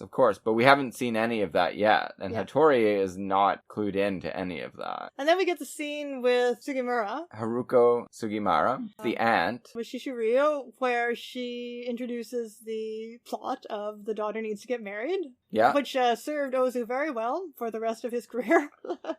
As it served Jane Austen It's very a well. surefire plot. It can't go wrong. If a great artist has a hold of it, they will get incredible things It has out been of a it. great loss to art that we appear to not be able to have this plot anymore. No, it doesn't make sense anymore. No, unfortunately. Not Even though in- people are still getting married all the time. Yeah, but no one has the same kinds of pressures on them in North America anyway. In No. other parts of the world, for sure, could be. It's true. I wish I had this option as an artist. So yeah, she introduces this and Chishū Ryū does his great stunned face acting. Yeah. That this idea has never occurred to him. Oh yeah, maybe she should get married, huh? Let me get started on that. Yeah, as if... Who do you think is a good idea? And of course the student comes up. Uh-huh. And And he's like, oh, sure, that sounds great. I'll have to ask her. And there's this whole long conversation about, well, ask her then. We'll ask her. We'll never know if you don't ask her. The banter that occurs at the beginning of the scene is the best, where she's gossiping in a catty way about a wedding where a bride was stuffing her face with sashimi, and he keeps insisting that you would do it after too. the war, Yeah. you would also eat the sashimi, and 50 times she says, no, I wouldn't, and he says, oh, you would though.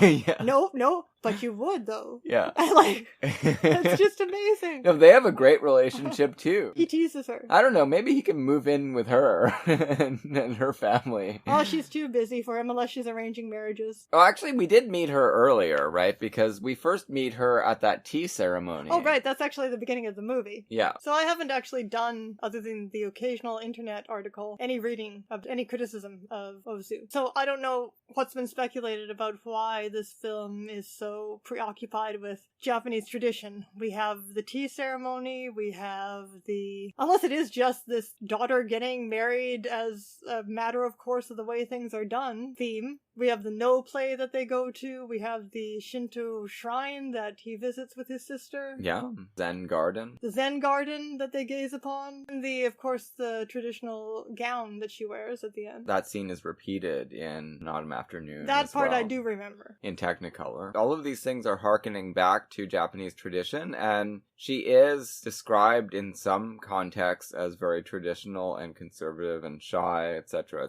but she's definitely not really a throwback. She's also very modern in many ways. I know, she's complex, man. She's a very A complex interesting figure. Well, I mean, look at Henry James' heroines. They were also being described as avant-garde of feminine being. Yeah. But we're also very clearly not modern in being some kind of independent career woman sense. That No. didn't interest him at all. No, they're transcendental heroines, right? Yeah. I do think that makes perfect sense. There is a continuity with the Henry James type characters. So that's an interesting parallel. Well, we've mentioned James with Ozu and Setsuko Hara before. Yes, we as have. well as everything else that comes up on the podcast. Friend of the show, Henry James. Yes. All of this is brewing. The family wants Chishū Ryū to get his act together and perform his fatherly duties and make sure that his daughter gets married before she turns 30. That would be, that's the end at that point. Everyone else, they're talking about people being 24 and it's way too late. So 27. Well, these are more modern girls who do come up, who think that marriage is the end of their lives. Yeah. So they're putting it off, starting to put it off. All the groundwork is laid there, and as a viewer, you don't really know. Is something going on between them or not? Is it just flirtation? Well, we do get the little scene where he's bought tickets for them to go to a concert. No, but before that, she has the talk with her father. She gets home, and she says, I went out to the beach with Hattori. And right, because he's going to hit her with the brilliant idea that we're starting to think is probably a pretty good idea, too, that you two could be a love match. Yeah, he's like, what do you think of him as a husband? And she's like, oh, sure, he'd be fine. Yes. And he's like, no, for you.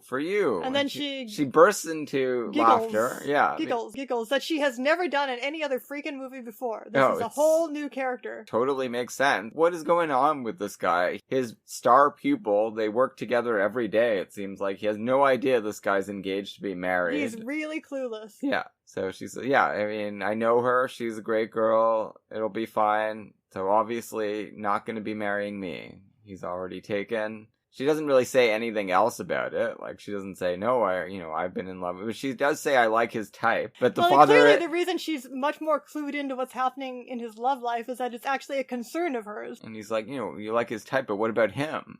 Yeah. Seems to be... There's nothing further that can happen there. But then, as you say, not long after that, there's the scene... Well, we've also seen she likes to go into the city. Because Ozu always has everybody living out in the suburbs and then commuting on a train to the city.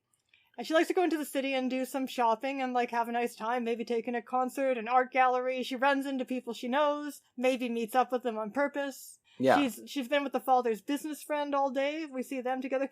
We got to talk about that, because that's where she calls it's an incredible scene. Calls him unclean. They go to the museum, then they go to a bar. He's drinking sake. She refuses to have sake, and she sits there. She likes to pour for him, because she does that for her dad, no doubt. Yeah. She sits in judgment on him, though, because... his wife has died, and he is remarried, and she says, isn't that hard for your daughter? And he's like, no, she's fine with it. And she is just staring at him with this incredible look on her face, and she finally says, I think this is something unclean you're doing here. And then she specifies... dirty, unclean. Not just unclean, but dirty. Yeah. Well, we don't know exactly what kinds of words they're using in Japanese. Really disturbed by his behavior, although she's got that smile on. Yeah, and every time he challenges her, and she says, you really think I'm dirty? And then she laughs. She giggles. But then she says, yes, I really think that, yes. And remarkably... I've really never seen, now that I know that this is not just the way Setsuko Hara is on screen,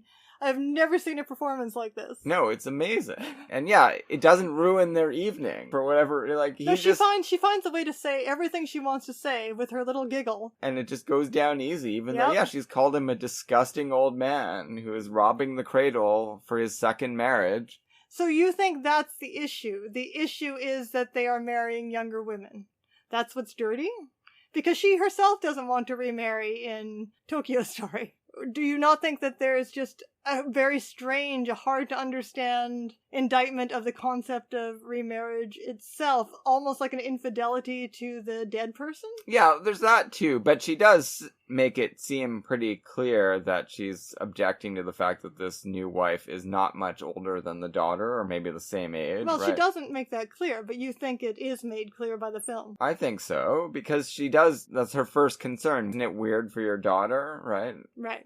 Well, I thought that was just having a stepmother, but no, you think it's the age. Yeah. And there's no suggestion that these men could find age-appropriate partners, like Chishū Ryū could. Well, that's not the wife suggested for him. A very beautiful young woman is suggested for him. Yeah, she's in her 30s. It does seem inappropriate. Yeah. It's not like a love match. These are pretty much arranged marriages, again. Ozu will come back to this many times, and again in An Autumn Afternoon, there's one of the gang of guys that hangs out with Chishū Ryū who has a young wife, and at one point... Oh, right, she's exhausting him with her sexual demands or something? Well, yeah, and then there's a practical joke that comes up at one point where it is rumored that he killed himself trying to have sex with her, but then he shows up and he's not dead. The movie seems to approve of that marriage, even though there are reasons to make fun of it. But that's a different comic mode.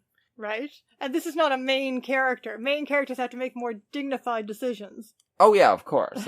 This would never be the central figure in an Ozu film, I think. But on the periphery, there are these... Well, I don't think we're supposed to care what this businessman does. He's a joke, too. Like, it's fine, whatever he does. Yeah. I don't think he's a businessman. He's also a professor. I guess, yes, it's not... He seems like a businessman. But I guess sometimes professors seem like businessmen, unlike Chishū Ryū, who doesn't seem remotely like a businessman. No. Although he does play a businessman often. Fair enough. But in this film, definitely he's an absent-minded professor all the way. And then, of course, when she's talking to this sort of honorary uncle guy, she's really thinking about her father and how gross it would be if he got married again. Sure, and I guess she sees herself as staving that off. Yeah, well. That would be a terrible fate to contemplate. All of that is simmering in the background. We have Hattori asking her on a date to see a concert. He's bought a ticket specifically for her. He makes no pretense. He doesn't say, oh no, my fiancé can't make it. I really want to go with you, not her. And as she refuses, she smiles and giggles. But she's like, I'm definitely not going with you, ha ha ha. No, your fiancé would be jealous, and I don't blame her, so I'm not doing it. And it's easy for her to do these things, to make these clean decisions, because she really doesn't care if she gets married, even though she does like this guy. She really likes him, but no, she's not going to do that. Nope. And so we actually see him at the concert by himself with his briefcase. It's so good. Yeah. In the seat. No, it's so bad. It's so awful. You feel terrible for him. Yeah, but the scene is so good. Yeah, I know. Yeah. She goes to see her friend. Her friend is amazing, too. Her friend is a stenographer. You can't even begin to imagine... Like, her friend is a complete normie. How did these two become best friends? Well, they went to school together. I know, but why is this her best friend? I think it's fascinating. Well, I think they have some pretty fun talks, so their banter is pretty good. They have good chemistry. Yeah, so Setsuko Hara, despite being a complete weirdo, Noriko, has total normie talk with her best friend. This wouldn't be normie talk anytime before 1949 in Japan. Like, her friend is a divorcee at 27. She is a stenographer and... No, I mean when they're being catty about school friends. Oh, That's yeah. what I was talking about. Okay. Yeah, the school reunion. Yes. Noriko didn't go, so she wants the dirt about what was revealed there. But yeah, all of this stuff is going on, and this is another... Who's pregnant? Who got pregnant out of wedlock? What happened with... It happens, you know? Whoever. Yeah. Fate intervenes. Who got fat? But there is this other path. We're in the realm now of professional careers for women in Japan, suddenly. And this is something that is being encouraged by the new occupation. Yeah, well, this woman divorced a rat who isn't paying her enough alimony, so she's now working. Yeah, and she found that she's good at this job, and it pays really well. I like it when she says later on in their meeting, Setsuko Hara is like, how hard is it to be a stenographer? Well, it can't be very hard if I'm doing it. Yeah, exactly. But she does say, you should try getting married. If you don't like it, just get rid of them and become a stenographer. Well, she doesn't tell this girl she's dirty, but I think Noriko would definitely think that kind of attitude toward marriage, that if I don't like it, I'll just... It's an Isabel Archer kind of thing. That would be very unclean. If I don't like it, I just leave it? Nuh-uh, that's not how I work. Right, no. She wants to stand by her decisions, whatever they are. So she'd rather just not make one. So there's all of that going on. She does have this one toe in this totally modern world, and that's always quite interesting. And did you notice that her friend, when she comes to visit and they're all sitting on the ground, her foot falls asleep, her leg falls asleep. Yeah, she doesn't do the sitting anymore. Yeah, she's got a sofa, and that's where she sits when she entertains people, right? So this is really interesting stuff. It's intricate. And it obviously would have been even more meaningful at the time. Ozu and his screenwriter really hammered this stuff out. We haven't mentioned at all Ozu's filming style, which we should, because maybe this is the first time one of our listeners out there is hearing about an Ozu film, right? We can't just assume everyone knows about the tatami shots and how it all works. Well, you don't come to us for the general summary, but we can go through some of the salient features of the Ozu style, right? Which is, he's the only one that shoots movies like this. They are very low angle shots. So static. Yeah, almost no camera movement. There is some, like when she's walking on the city street, there is a tracking shot. You have to make a distinction between his interiors, which are static, low-angle shots, often of doorways, or else of the whole room that the scene is taking place in. Still life kind of things. They're interpolated as and well. People come in and out of them. That's something later borrowed by all sorts of filmmakers, including Chantal Akerman. Yeah. And then there's also the reverse shot, which is direct with the actor directly speaking to the camera. Exactly. They're always looking right at you. Yeah. And then there are all the lyrical exterior shots where he loves movement, especially trains, bikes, nature, and music kind of perpetually playing, but often interspersed with natural sounds, like a lot of birds tweeting. And the music will change as it goes along. This music is more symphonic, right? Like Afternoon, he's just got this kind of oompa music going, which is fascinating. No, it's wonderful because there's this like jaunty melody happening in every scene, even as the movie gets bleaker and bleaker and bleaker. And it is a bleak movie, man. The same jaunty melody keeps playing. Yeah, this movie doesn't have that. This has more Hollywood style But the soundtrack. music does provide a sense of like tonal continuity and calm. Yeah. Like just no matter what's happening. And I kept noticing too this time how many shots there are just of objects, which is a very sort of Buddhist thing. Yeah. Where you feel that no matter how dramatic the things that are happening within the characters is, it's still taking place in this objective world that's larger, that contains all of it. Yeah, the film practices mindfulness. Yes, it very much does. So all of that is the visual context for the presentation of this story. And somewhat of the oral. Exactly. The problem becomes, what is Chishū Ryū going to do, spurred on by his sister, to get his daughter married? Is he going to do enough? Is he going to bestir himself? Does he want this to happen, or does he not? And what is she going to do in response to that? Exactly. Now, it comes to an initial head when the aunt lets it drop that he has not said no to the idea of marrying this wealthy, attractive young widow. Yeah. Setsuko Hara takes that to mean that he's agreed to it, and she flies into an insane, prolonged fit of jealousy. Yes, she is sore. She comes home and she's basically like stomping around the house, not being her usual genial self. And she also is passive-aggressive and does not let him know what any of this is about. No. Although we understand by the end that he's known all along. Of course. Yeah. But we don't know that at first. Like, you could be forgiven for thinking that he was keeping this a secret. We don't know right away that he really isn't planning to marry this woman. No, we don't know that at all. Yeah. It could be a real thing that she's angry about. When ultimately, after what seems like days of this crazy behavior by her, including where she actually spots the woman during the no play. Well, he aggravates that too, nodding at her knowingly. And then afterwards, she finally, I think after she's gone to visit her friend and refused the shortcake. That's an incredible scene. I'm gonna make you eat this. Yeah. You're gonna get married, you're gonna eat this fucking shortcake. And she doesn't. No. But then finally she tells him what she's mad about, and he says, yes, I am gonna marry her. Yep. And he just sticks with his blank poker face, he just sticks to his gun. She's like, you're really going to do this? Yeah. He does his Yeah. 3 times, at least. Yeah. And then there's just nothing she can do. She just flies off in a rage. But no, he is just in his blank way, just as willful as she is. And when he says he's going to do something, he's going to do it. Clearly, he wants to get rid of her. Then, in despair, she agrees when she meets with the aunt to try this arranged marriage thing. Meet up with this guy and see what happens. He apparently looks like Gary Cooper. But only the bottom half of his face.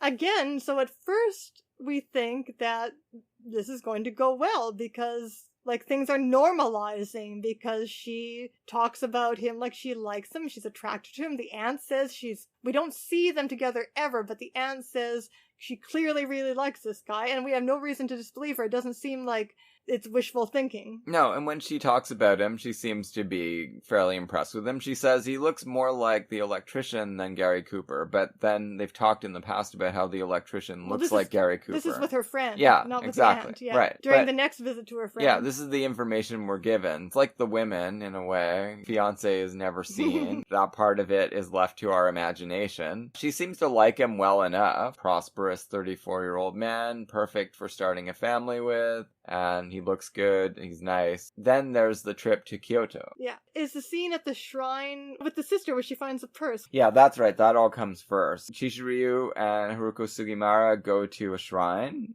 And I think that's what it's at the top of those steps. Yeah. And they're talking over this problem, like, what's going on? The family want to know, is Noriko going to say yes or no? You can't leave these things hanging forever. She's had a few days. She has to say yes or no. And it better be yes. And he says, you can't rush her. If we try to push her, she's going to say no. I know what she's like. And then the aunt finds a purse on the ground and says, oh, it's good luck finding a purse. And he keeps saying, you're going to turn it in, He right? has this absolute shocked face on. Yeah. Instead of, she says, yes, I'm going to turn it in, She but never does. she runs up the stairs because she sees a policeman coming. She's committing to this theft. She really wants to keep this because it will bring good luck. She's convinced. She's got other superstitious things, right? Like right at the end of the movie when she walks around the room a few times. That clearly is some kind of... Well, apparently the actress has no idea why she was supposed to do that. Ozu... Oh, you looked that up? No, it comes up in documentaries all the time. Ozu told her to do that. She had no idea why she was doing it. Right, but it's consistent with the superstitious nature, right? Sure. She has some kind of private symbolism that if she wants, if the marriage is going to go well, she has to do an extra turn around the room or something. That's what I thought. She runs up the stairs with this purloined purse. She says, when she's told the good news that it did work out, she still has the purse, and Noriko does say yes. She says, all right, I'll marry this Gary Cooper guy. She says yes with her face half hidden from the camera. Oh, yeah. What I was thinking of at that moment, because the aunt has described her as being this, not like girls these days. She's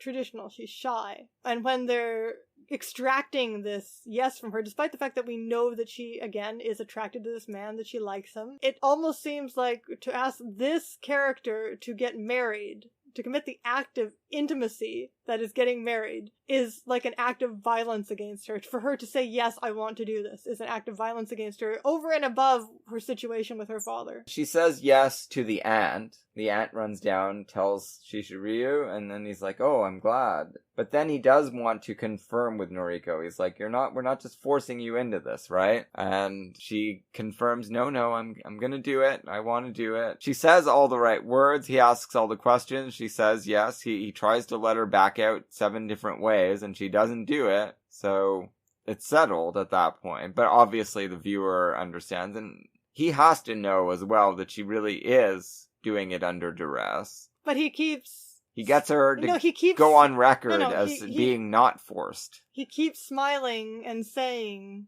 good, like things like good, because I wouldn't want to think that you were only agreeing because we wore you down. Because we want you to, right? Yeah. Plausible deniability is what he's after here.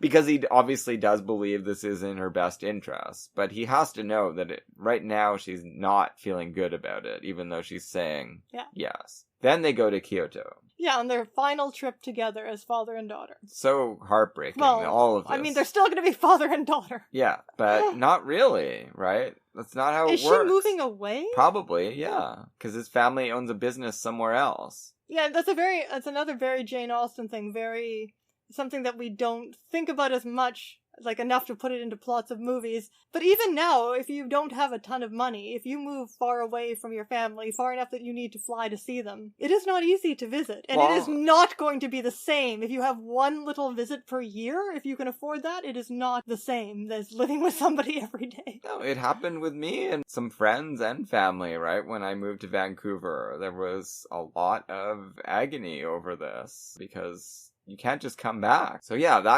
that makes sense to me still, right? Yeah, but with Jane Austen, for example, when her friend gets married... Well, it's for life, too. It's a big thing in... Marriage is very traumatic in Pride and Prejudice, for lots of reasons. Sure. But one reason is that when her friend gets married, it means that she has to move to the next town over, and that's a trip of, like, I don't know, something like, I'm gonna get this all wrong, but something like a couple of days trip, and sure. This is a friend she hung out with every day of her life, best friend, told all her secrets to, and now she's going to see her at most once a year, and when she sees her, she has to stay with her obnoxious husband. No. It's not going to be the same. No, exactly. So this is really the end of the relationship that they've known for her entire life. But they do make the most of it. They're visiting the professor friend, the unclean older professor, who again ribs her about that, and she smacks him a few times because he won't stop emphasizing it. And we get to meet the wife, who seems very nice. Just a dirty old man, in your opinion. And Noriko agrees, this is a wonderful woman. This does seem like a good marriage. She is sincere about that. She does come around to seeing that as a good thing, and she sees that her friend, the daughter, is not perturbed by it either. There's that nice little scene in the Zen garden? Yeah, where the father And his friend. the friend are looking out over the garden, and the father... This is the only time we see the father with a confidant, until the final bar scene. But he's not really telling his feelings, right? No, He's saying well, what's that's expected of him. That's what's so amazing about it, that this is the way that he tells his feelings to appear. Wish I had had a son, it would have been so much easier, because daughters... He's saying the exact opposite of his feelings, basically. Yeah, this is the most It's like- incredible person in his life. Here's the thing about daughters is that, and the most that he says about her departure to anyone is to say, and when they get married, it's somehow irksome. Yeah, it's pretty irksome. That was the translation. Yeah, he just makes it seem like daughters. You can't live with them, you can't live without them, right? Yeah. But no, this is a really wrenching thing that's happening to him. But no, he doesn't have anyone he can actually tell how he feels. Yeah, and I don't think he has the words for it, No. which is amazing. And then, what do you make of this scene where they're getting into bed next to each other? They've had a great trip, and it's over now. Speaking of Chantal Ackerman, getting into bed with your parent. Not getting into bed naked in a hotel in Belgium. Well, they but- are in a hotel, basically. Yeah. And they are next to each other, which is not what they do at home. No. But yeah, they're staying with the friend, presumably, right? So they just have the one guest room, so they have to share it. Oh, I thought it was like a resort. But... No, I don't think so. I think that they're staying with the friend. Regardless, Yeah. you're going to tell me that this isn't deliberately emphasizing the incest content? No, it obviously it is, but there is a story reason for it, right? Yes, of course. Yeah. But I'm just saying, suddenly there's this charged, intimate scene of getting into bed next to each other like an old married couple. Yeah, and she stares at him and she says... And incidentally, in these shots of Setsuko Hara, she has never looked more beautiful. Yeah, she's the most beautiful woman in the world. So to me, trying to figure out what is happening emotionally in this scene, they don't have to want to have sex with each other. Well, no, of course they don't. Because there is already this intense, physical, sensual togetherness. Yeah. You know, just to their being together. Yeah. No, that's There all is she wants. It's already erotic. Yeah. It doesn't have to be like genital. No, they never would be, obviously. But it's erotic. And families, the intimacy, the physical and emotional intimacy that exists within families that are close, one way or another. Sometimes you can have like negative close like relations Chantal with Ackerman. your family. There is an eroticism to them. Yeah, sure. You know, that doesn't have anything to do with wanting to have sex with people. Right, yeah. And I think that this scene captures that. It's very meaningful looks passing between them. And that's why her true feelings can come out in this context. We actually saw a staying together father-daughter substitute scene in Temptation, where they're overnight at a hotel. Well, and we have talked to about... get into bed next to each other. Yeah, we talked about how that seemed a bit like a prediction of this scene, or an anticipation of this scene. A little bit. Here, she's being much more forthright, and she says exactly what she really wants, and we've never exactly heard it from her this way at all. She's always, when she has been cross-examined about getting married, she's usually said, I don't care about getting married and can't leave my father alone. He's helpless. Yeah. Here, no, none of that. Obviously, she doesn't fall back on any of that. She just says, no, this is the happiest I could ever possibly be. When she says to him... I believe it, too. When she says the words, I'm so fond of you, I'm so very fond of you, it is like Chantal Ackerman telling her mother, I had a sexual encounter with another woman and I thought of you. It is that intimate. Yeah. It is that direct. It's never really been put into these words by them before. No, of course not. So she says, this is ultimate bliss. There's no reason to change it. But the way she puts it is important. She says, and this is what made me think about the Our-Town wedding scene and the thoughts going through Emily's heads, and to some extent George's as well. That is George and Emily, right? Yeah. That's their names? Okay. She says, I'm happy the way I am. Yeah. And it's also, we talked about this when we've discussed Little Women in the past. Beth being the expression of all the girls' feelings that they don't want to pass from this erotic, familial, emotional connection, this nexus into the next stage of life, which means departing from that, right? Yeah, I mean, in a lot of ways, this Noriko is... The Little Women rolled into one. Yeah. She even has the sickly past of Beth. But yeah, she can do anything that any of the 4 daughters and Little Women decide to do. But she's also saying that I am a self-complete being. Yeah, I don't need a career. I don't need anything else. No. I am happy as I am. Now, as I am happens to be represented by my relationship with you, and my youth and my childhood, and my life as it has been so far, but I don't need anything beyond what I am. Film turns upon the undecidable question of whether she's actually right about that, or whether he's right. Which one is right? Right, because his contention is that he gives her a long speech at this point about marriage. Yeah, of course he's trying to put the best face on it with your new husband, and you'll make this marriage and you'll create a happiness of your own. But the beginning of it is, I'm old, I'm going to die. So are you really sure that you're self-complete in your happiness without me? Because stasis is not possible. That's the horrible thing about human existence, right? Even if I will put all my cards on the table that she's probably right, that she never will be happier than she is at that moment, but will she be as happy when she watches him die and she has no one else in her life after that? It's like Backstreet. Yeah. Right? Like, maybe I could be happy living only for another person, but what happens when he dies? Exactly. So that is his real ace in the hole. Not that it really convinces her, I don't think, but that's definitely what he believes, that he can't continue. He can't hold up his end of the bargain. He says he's 56, and life expectancy was not what it is now. Well, particularly for Japanese men. It was not good. I don't know exactly. It's pretty good now. Everyone was getting stomach cancer, yes. Yeah. Well, liver cancer too, considering all the fucking drinking that happens in overseas movies. He doesn't liver disease. He doesn't expect to live that much longer. So, what kind of bargain is that for her? Now, of course, Chishū Ryū lived like forever. Well, yeah, and he's not 56 in this movie. He's playing older, right?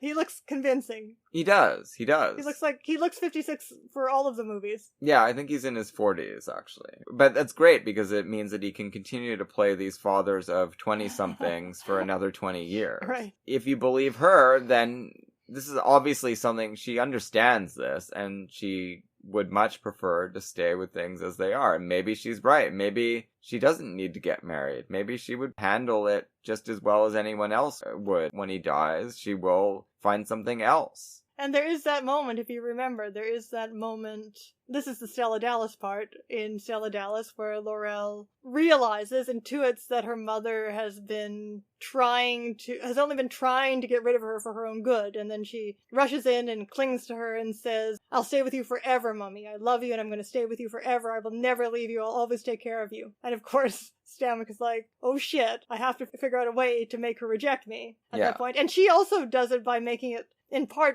look like she's going to have some kind of low-class, gross marriage with Ellen Hale, with Ed Munn. Yeah. Still, at this point, we don't know whether he planned to go through with this marriage or not. It's still also undecidable. Does he have ulterior motives? Is he trying to get rid of his daughter so that he can... That never occurred. That part never occurred to me. But I guess I did assume that he was going to get married, at least just to have a companion. Right. But no, he's very firm. He says, you have to go through with it. And she is just crushed, because she really was hoping at this 11th hour she'd get a reprieve and she could just call off this wedding and they could go back to status quo like it was at the beginning, and it has been for so many years. But no, he's like, I wish we had taken more trips like this together. This would have been wonderful, but now never took you anywhere. Your husband's gonna do that for you. You're gonna make all kinds of great memories. Although maybe for 5 or 10 years you'll be crying in the kitchen. But that's again like our town, like the view of marriage in our town, right? Takes a long time. If it ever takes, it takes a long time. Yeah. You're going to be crying for a long time.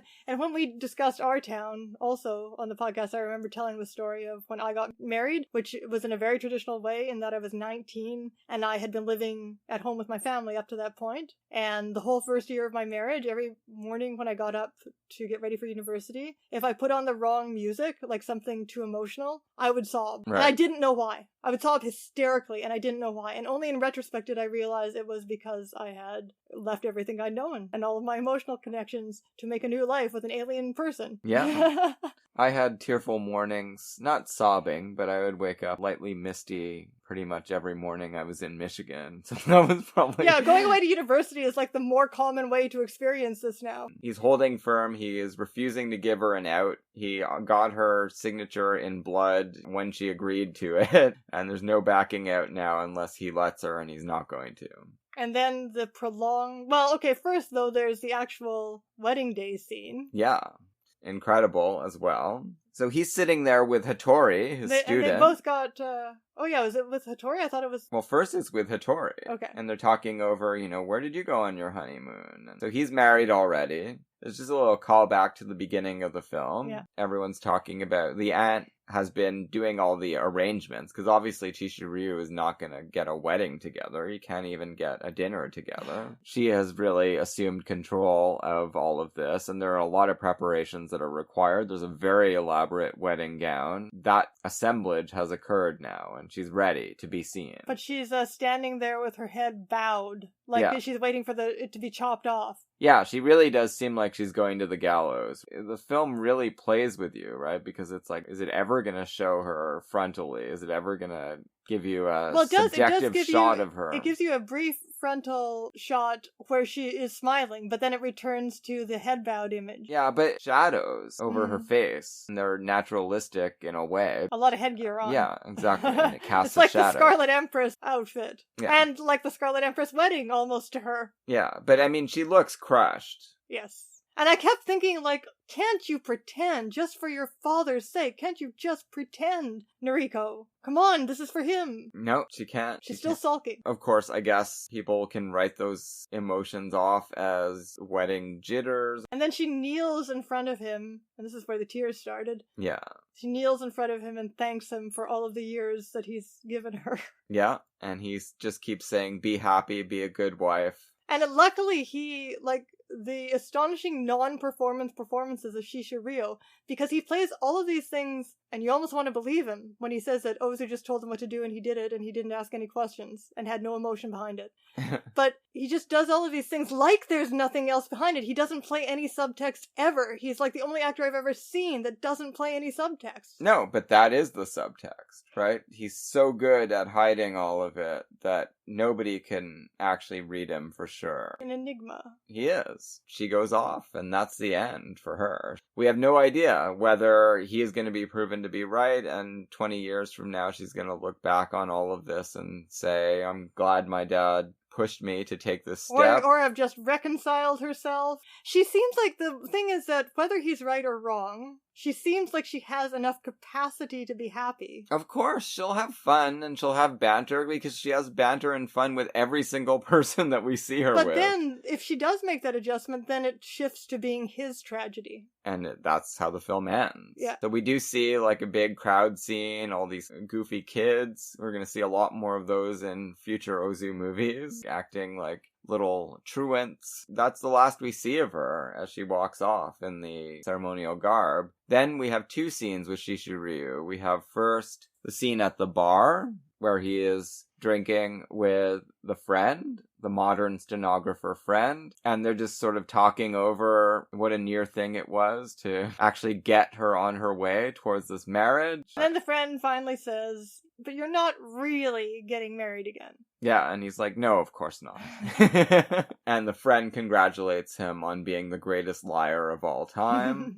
And he is. That's where she says she'll come visit him. And again, better than any self-sacrificing heroine in movie history. He is the better liar. Yeah, much better than Barbara Stanwyck. Better than Camille, better than everybody. Yeah, I mean, those are incredible performances in other ways, but in those films, the director wants you to see the agony on their face as they pretend. In this, he wants to guilt trip you by making you realize that you missed all of the agony at the end. Yeah. They end that nightcap, or 5 nightcaps of sake. She says, I can only have 5. 6. I keel over. Yeah. So they finish that off, and she does promise to come visit him every once in a while and cheer him up, but even if she does, that's not going to be enough. But probably, as you say, she will be too busy and won't even do that. Who knows? And then he gets home. We see him walking down that laneway we've seen many people walking down up to the house. He goes in. The housekeeper says goodnight. Yeah.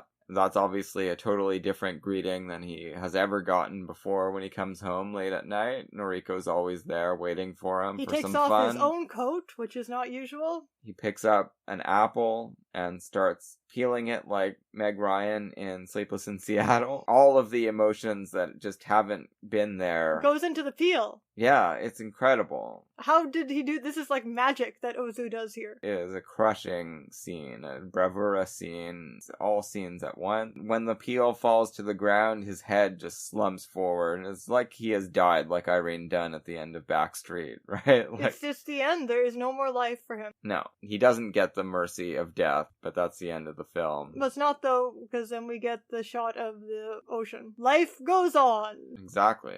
And that often is actually the theme in the interstices of Ozu movies, with just Yeah, the cosmic. but also just the jaunty music taking place even in between tragic scenes. Life just goes on. Maybe that jaunty music is the music of the spheres, right? Like the cosmic perspective on all of this sounds like a calliope.